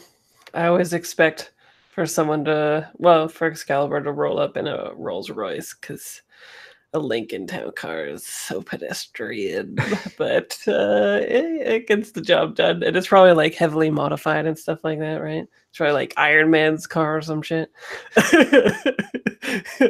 She certainly has the money for that. Yeah. But at least there's probably free booze, so that's good. Do you have a wet bar in here? No. Oh, There's no wet bar. Okay, There's well, probably like a fold-out table so I can do business. no wet bar. No I wet imagine bar. that's Flicker every time checks to see if there's booze now in the car. Flicker, I Yeah. will never have a bottle of champagne in here. I don't know why you keep checking. And I've got like a slice of pizza, and I'm like, oh. This was the worst mistake I ever made putting this group together.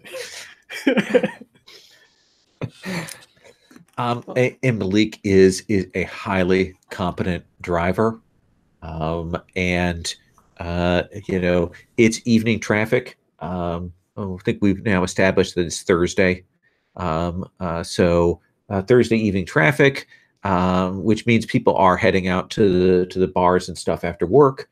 So it is slowed down a little bit, but eventually, say 7-ish, will bring you to the Shared Hearth Artist Collective.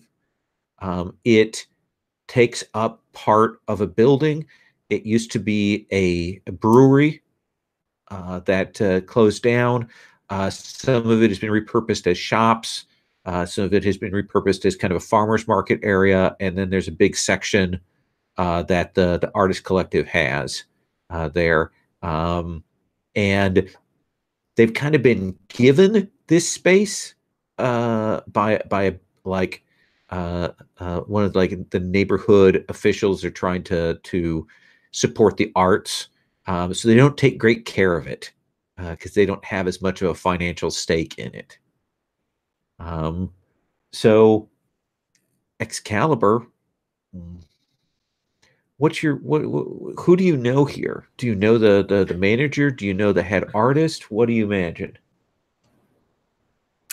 Yeah, I think I know the head artist because he's maybe like in his 40s, or they are. I don't know. I don't particularly care. Okay. And I think they were working as like a mentor, and this is like an artist that I like years ago was cultivating, and they like turned their shoulder on me to go and do it on their own. Okay. The artist's name is Emmeline. She has last name. Her last name is K. She just writes it with one letter. Emmeline K. And she, there are people working in here. It's a little bit of a stage down from your gallery and your collective. But there is, they've clearly got like kids art classes that they're also doing, like teens stuff. They're doing the evening still life classes. But Evelyn K will see you and will come over and does the air kiss to either side. Evelyn. Emmeline, 2 E's. My Thursday wine night was interrupted, so I could really use a glass right now, if you don't mind, before we get started. She says, "Okay," and she looks at the young gentleman and the young lady with you, and she's like, "Are they with you?" Yes, of course. They're standing behind me, aren't they? Just checking. They don't look like your usual crowd. Well, Emmeline, we don't have the privilege of picking and choosing at the Mists. All right, we take who has any ability at all. You came into my house, but hang on. And she will go, and you see her go, and she looks, and you see she's got some wine bottles, but then you see she also has a boxed wine, and you see her go and get the plastic tumblers and pour you a glass of white wine from a box into a plastic tumbler, which she will bring out to you.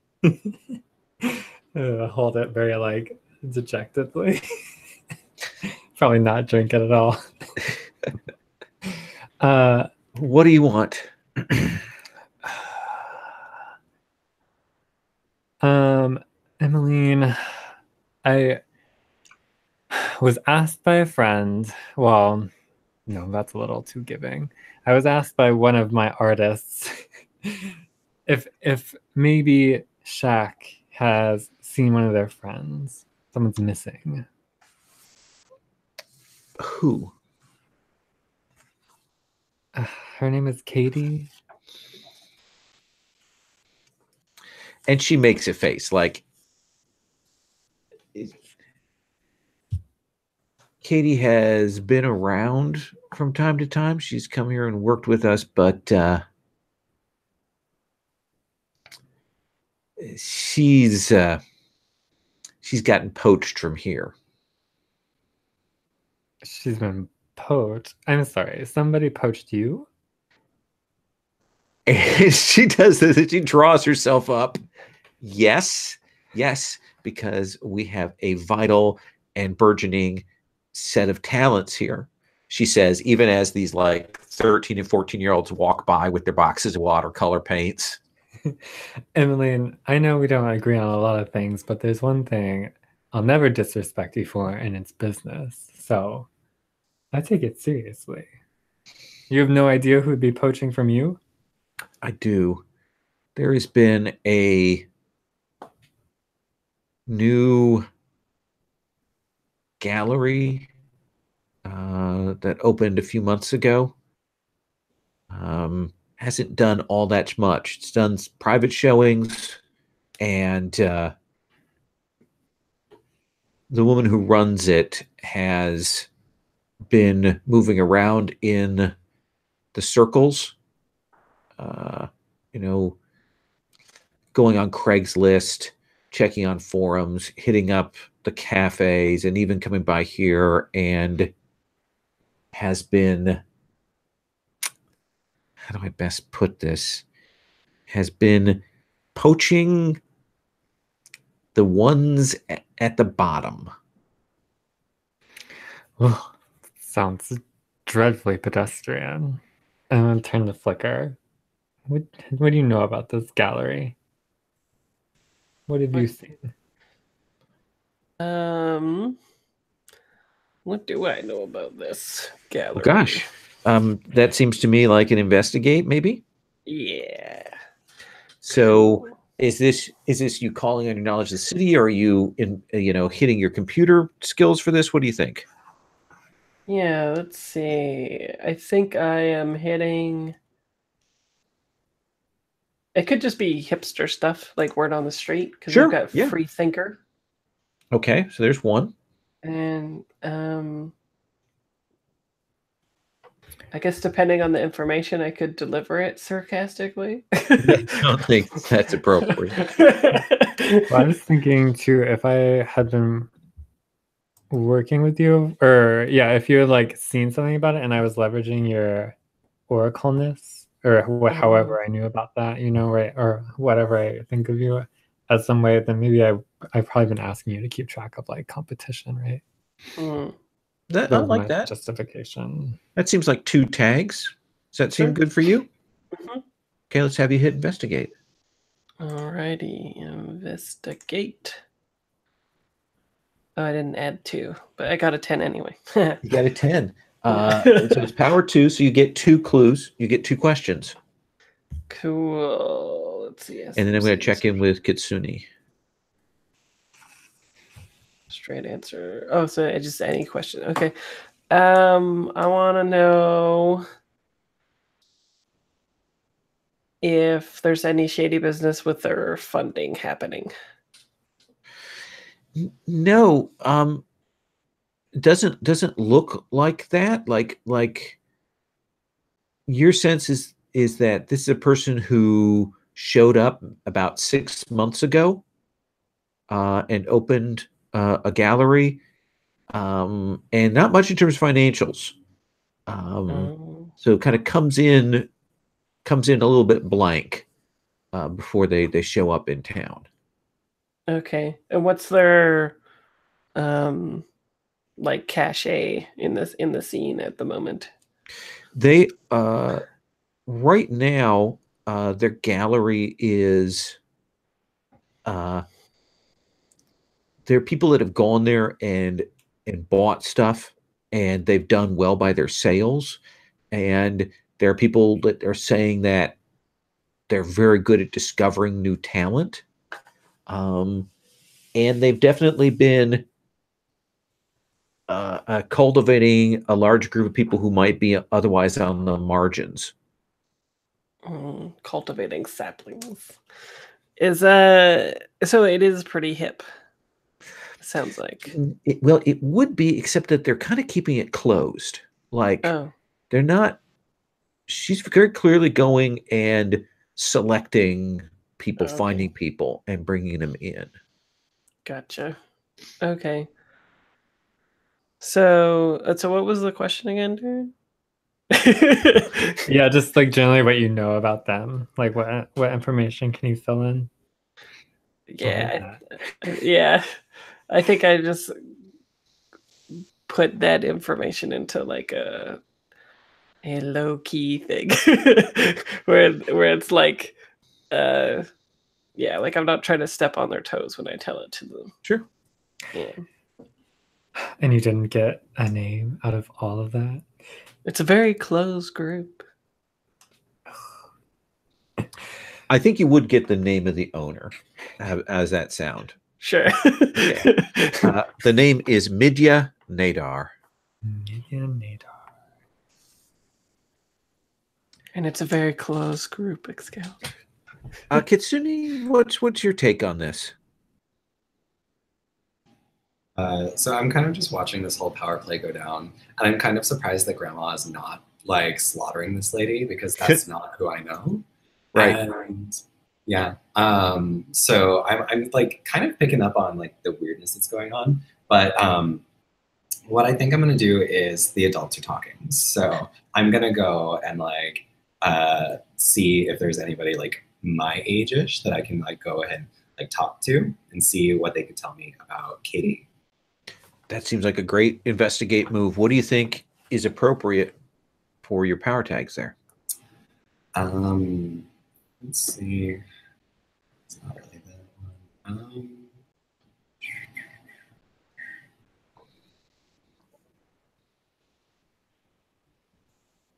I don't think there's anything that really like applies, because I'm just kind of like cold investigating here, and like that's just me talking to people. So Do you have any good? You have daring under your defining relationships. You've got that. You know, you're willing to put yourself a little bit forward to talk to people. Would rumors then also, because I'm kind of like gossiping about like, hey, where'd that girl go? I like that. So let's go ahead and put that as a +2. Do I have any minuses? I don't think so. I think we're in a position where you don't have anything going against you here. So I'm gonna investigate then. It's a 13. You get 2 questions, full answers.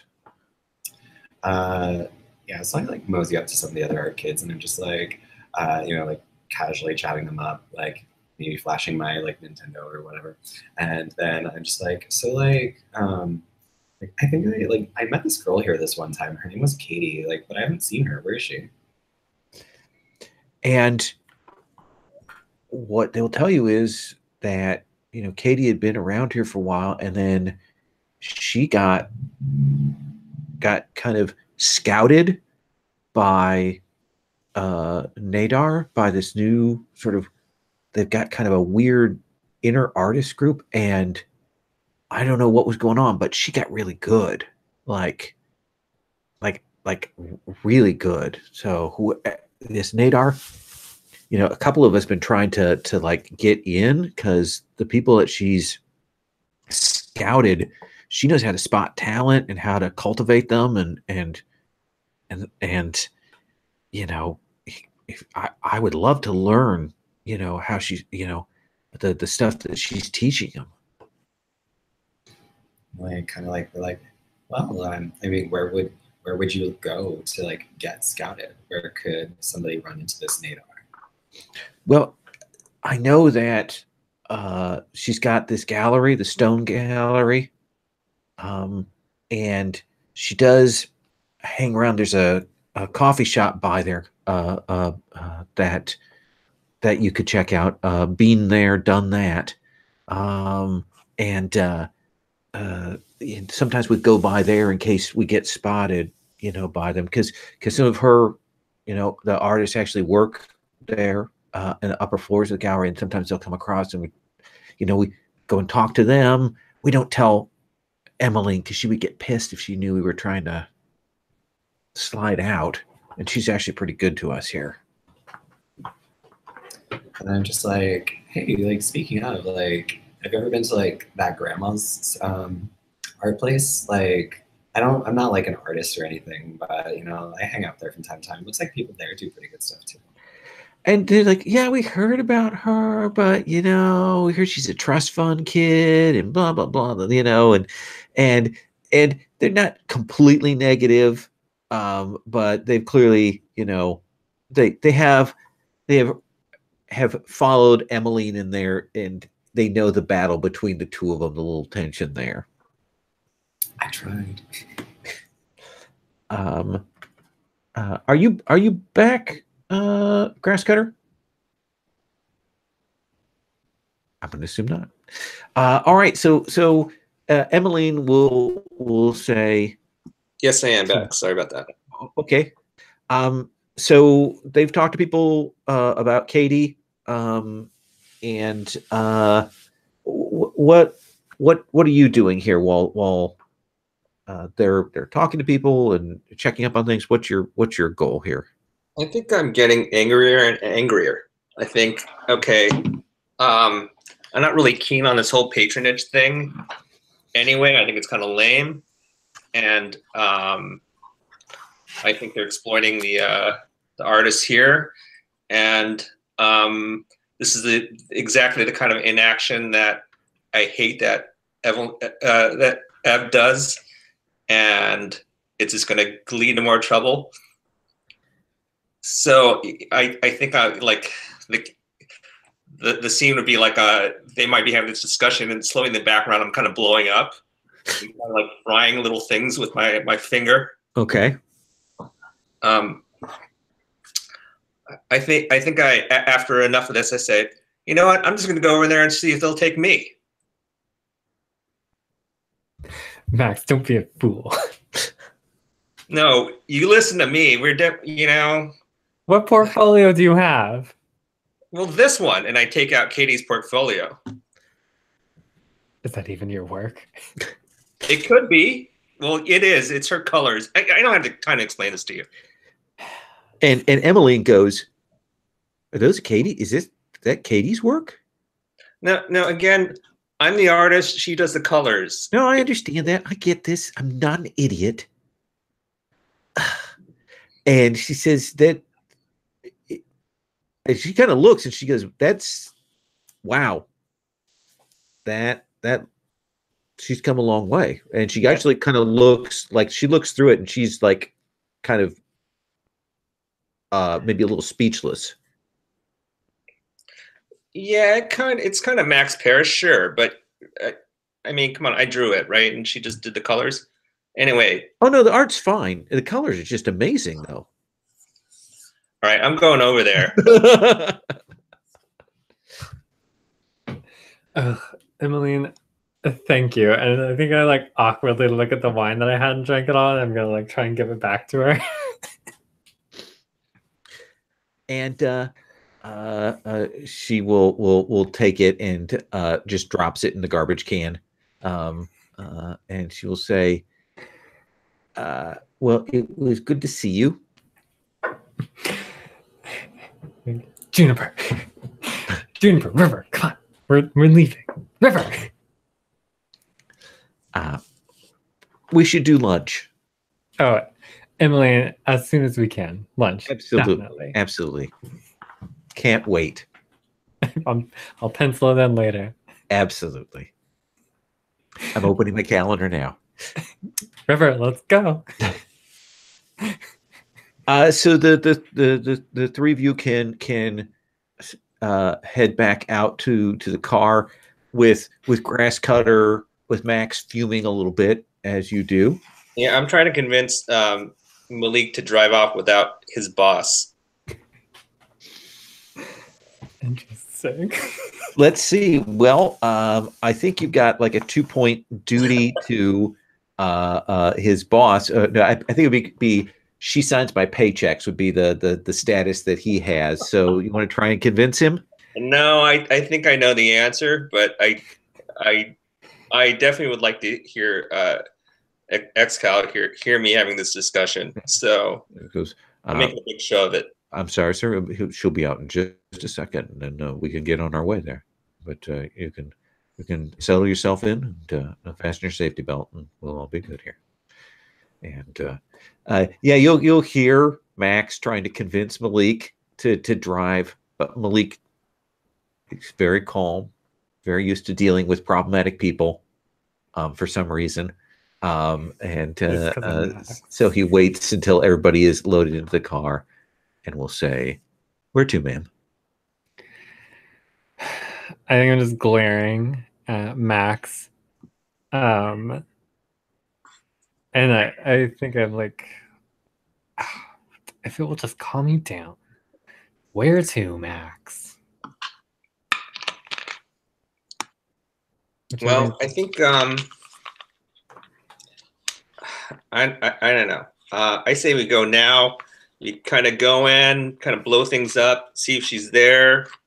Blow things? No. I have spent so much years, decades, setting up this business and getting into these influential circles. If there's a new player on the scene, there's a way to deal with this. There's a way to interact with them. You cannot just go and blow up. We have Juniper, which I can never remember your name. We have Juniper. We can look into this. River can get into places I don't even know how. There are skills here we can leverage. We don't need to blow things up. Is this how you and your friends work? You guys just like trade artists back and forth, like, you know, they're your property? Max, you know that is not how I work. That is why you're with me and not with Emmeline, and why I would never let Emmeline try to even think about taking you. I'm looking out for your best interest, Max. Wow, this is so problematic on so many levels. I kind of view you as kind of a sometime agent, sometime buyer. Definitely I'm not in your stable. So, but when I hear you have conversations like that with other, you know, with your peers, that's really disturbing. Are you okay with that? Because, I don't know. It looks like you're about to drink her wine, so to speak. Yeah, you will notice I did not drink a drop of that cheap-ass boxed wine that she put in a plastic. Can you even believe that? River, are you okay with this? I mean, don't you guys have issues with Excalibur? Clearly, I mean, this is a bigger problem. The River like looks up from the Nintendo Switch and is just like, Grandma's like taking care of me, and like I get to be a hero. So you've got stuff to work out, and it's got nothing to do with me. So don't make me fight your fights. I just really could use a drink. Yeah, Grandma, when are you going to put champagne in this car? With you all acting like this, never.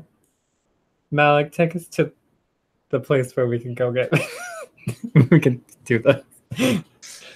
Was that the Stone Gallery, ma'am? Bar? Yes, the Stone Gallery. All right, and We will go and find your friend. I'm here for this. I'm here for you. We're doing this. and he will drive, and a short time later, you will show up in another sort of bohemian neighborhood. You can see there is a building that has been repurposed. It looks like it might have been like a office supply, sales company, that kind of thing, that has been repurposed. And across the way, you'll see the large coffee shop being there, done that. It looks like they've got Celtic music tonight, surprisingly. It looks like the gallery is closed right now. But there is a buzzer. You guess if there are people working upstairs, you can buzz. So how do you want to do this? Let's check in first with Flicker and then with Kitsune. I think I could hack in if we wanted to do that, or we could just buzz. It's up to people. I'm down with either scenes. And Kitsune's getting bored, actually. So, he's switched back to his phone and he's texting George and being like, "What are you doing tonight? This is getting, I kind of want to go out." Why? Your grandmother ditched you? No, she's being boring with these other people, and we're at another art gallery. I've been to so many art galleries today. Oh my god. Well, maybe you should have worn the right shoes. Well, maybe I'll take you shopping, okay? ...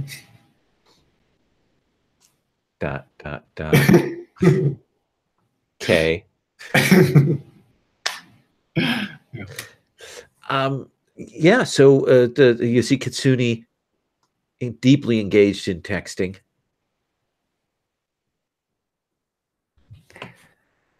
I mean, I'm gonna buzz. Okay. And you'll hear someone say, "Yes, can I help you?" Hi, I have a meeting with Medea. What was that? With Midya? Medea. Yeah, Oh. yeah. Hold on. Let me get her. River, come and do this door. Get this door done. I'm just no, they said they were going to be right here. God. And you'll hear then a voice come through, kind of a husky woman's voice. She'll say, "Hello? Do we have a meeting? Who is this?" Oh, Medea, so good to hear your voice again. This is Evelyn Wainwright. We met at one of the galas months ago. I'm sure you don't remember little old me, but we're supposed to meet tonight.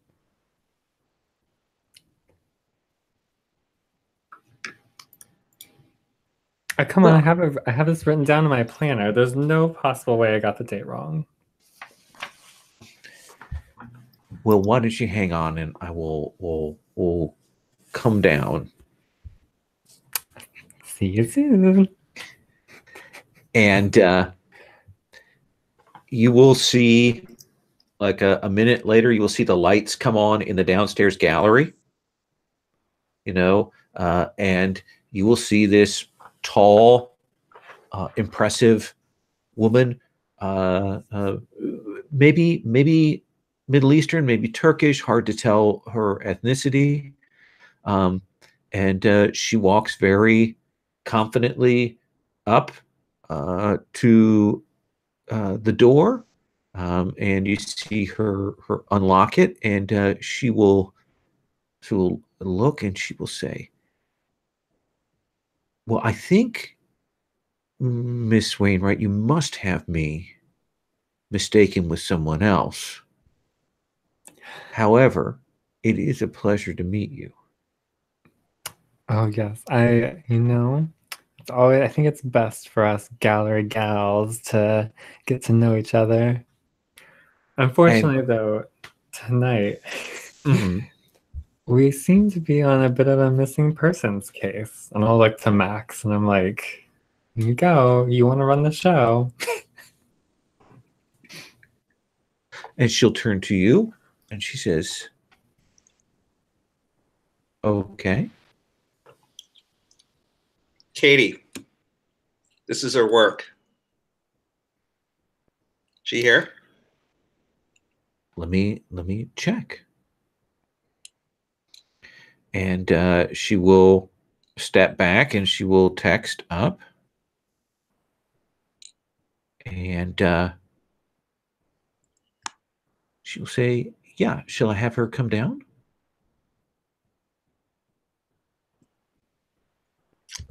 Oh, great. So Max is like, I guess he was looking ready to like hit someone, but like this is all suddenly okay. All right. So he kind of has to walk it off a little bit. He's kind of walking around the the foyer looking for someone to punch. But and she goes, well, hang on. She says, do you want to come and step inside out of the cold? no, I mean yes. Yeah, we'd love that. Please come on in. And she will have you step into essentially to the sort of the opening hall here. There's some very nice paintings and some other kind of artworks up on the wall. And she will say, I texted up, and hold on one moment. And after like a couple of minutes, you will see this young woman come down. And Max, Katie is kind of a frumpy, like, very much slacker, just kind of, no, not real motivation. Her thing is mostly doing enough color flats to buy another couple of ounces of weed, and then go and play Fortnite. So that's her life. But she comes down and she looks really intense. And she walks with a real confidence and back up straight. And she comes down. She goes, oh Max, oh gosh, did I not send those things on to you? You didn't. Oh my God, they're at the apartment. I'm sorry, I completely forgot about it. No, I got him here. No, it's okay. Why and did you get Kev's stuff too? Kev's stuff is there too. I forgot about his stuff too. It was supposed to be. I couldn't. And Nadar puts her hand on her shoulder, says, Katie, use your words. Just slow down. She's like, oh, sorry. So you got everything, right? I did. Now I'm here for you because your roommates are worried. I'm a little worried. Your Fortnite guild is worried.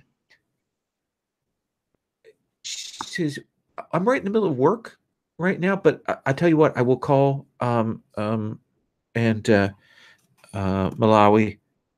and tell her where I am. I'm sorry. You know how it is. I know you've done like 48-hour drawing sessions and stuff. It's just yeah. Well, yeah, I think I have, but you haven't. I know. This is a whole new creative period for me. What's changed? I've been working here with Miss Nadar and the group, and it's been great.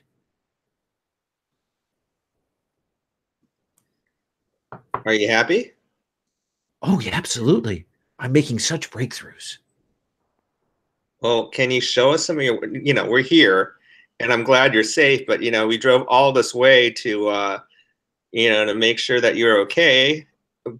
But hey, if we're here, let's see what you're up to. Let's see your process. And Nadar says, we're working in a collective here, in a group thing. We're actually doing some group work right now. So Great. We're a group too, so we could like check it out. no.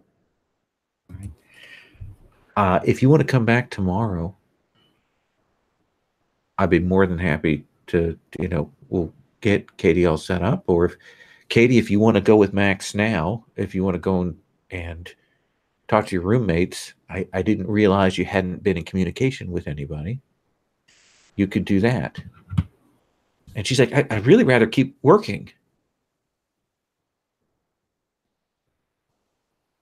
And she'll turn to you, Max, and she'll say, how upset is her roommate? I don't know. Pretty upset. So she'll say, Katie, why don't you go with them? And you can come back tomorrow and we can finish off the projects you're working on right now. Okay? And she looks like she's like disappointed, but she go, okay, if you think that's what we should do. Can I tell that, like, is the whole time Nadar has her hand on her? Nope. Okay. Was there something happening when she did touch Katie? How does that seem like an investigation? Yes. Okay. Why don't you tell me what you're rolling with? Yeah, that's a good question.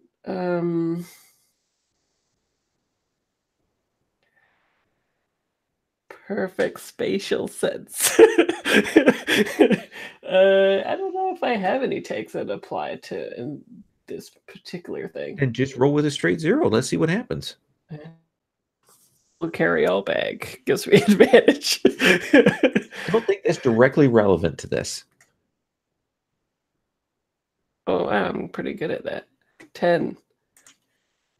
But no power. So you get one question. I want to know, is there any like strange, funny business thing happening? Oh yeah, there's something weird around here. Like, is it like, is Nadar doing something when she touches people? It doesn't. Like, it isn't on that, but she is intense. Like you have a mythos to you. You have a strong presence, and she there's something about her that registers in that level to you. Like there's something there. She's a little mythic. And she will say, well, Katie will go with you.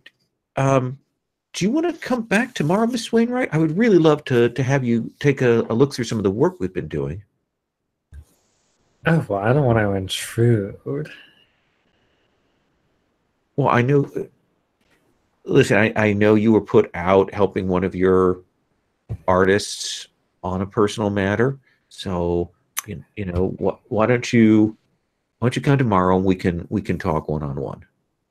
I'd love that. We really do so much for our artists. They need so much support sometimes these days. And she will say, well, then tomorrow it is. That sounds lovely. And we'll meet back here? Yeah, please. Say 10? Perfect. Okay. And she'll say, Katie, you go with your friend. And she'll nod. And Katie will go to leave with you guys.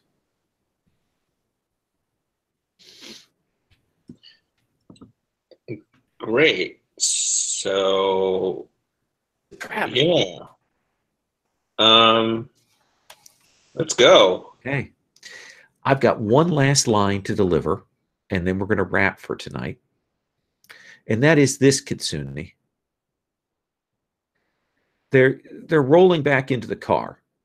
People are getting in here. Katie is kind of excited. She's talking about the colorization process, blah, blah, blah, blah, blah, blah, blah. It is incredibly technical.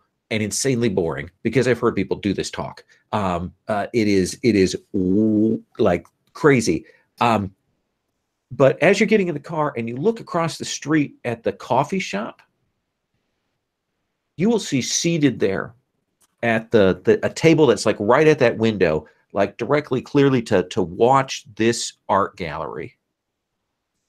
You will see that guy who got into it with Adam.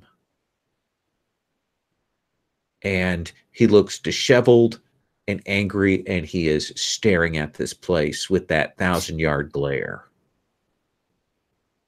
And that's what we're going to take up next time. Does that seem okay? Nice and ominous. Yes, I want to put a little ominous in there. Thank you guys very much. Next time, I'll again frame back where we're at, and I'll check in with everybody, make sure everybody's happy with their tags and stuff. And if there's anything anybody wants to change, we can do that. And if there are any power questions or anything like that, we'll roll into that. I hope that's okay.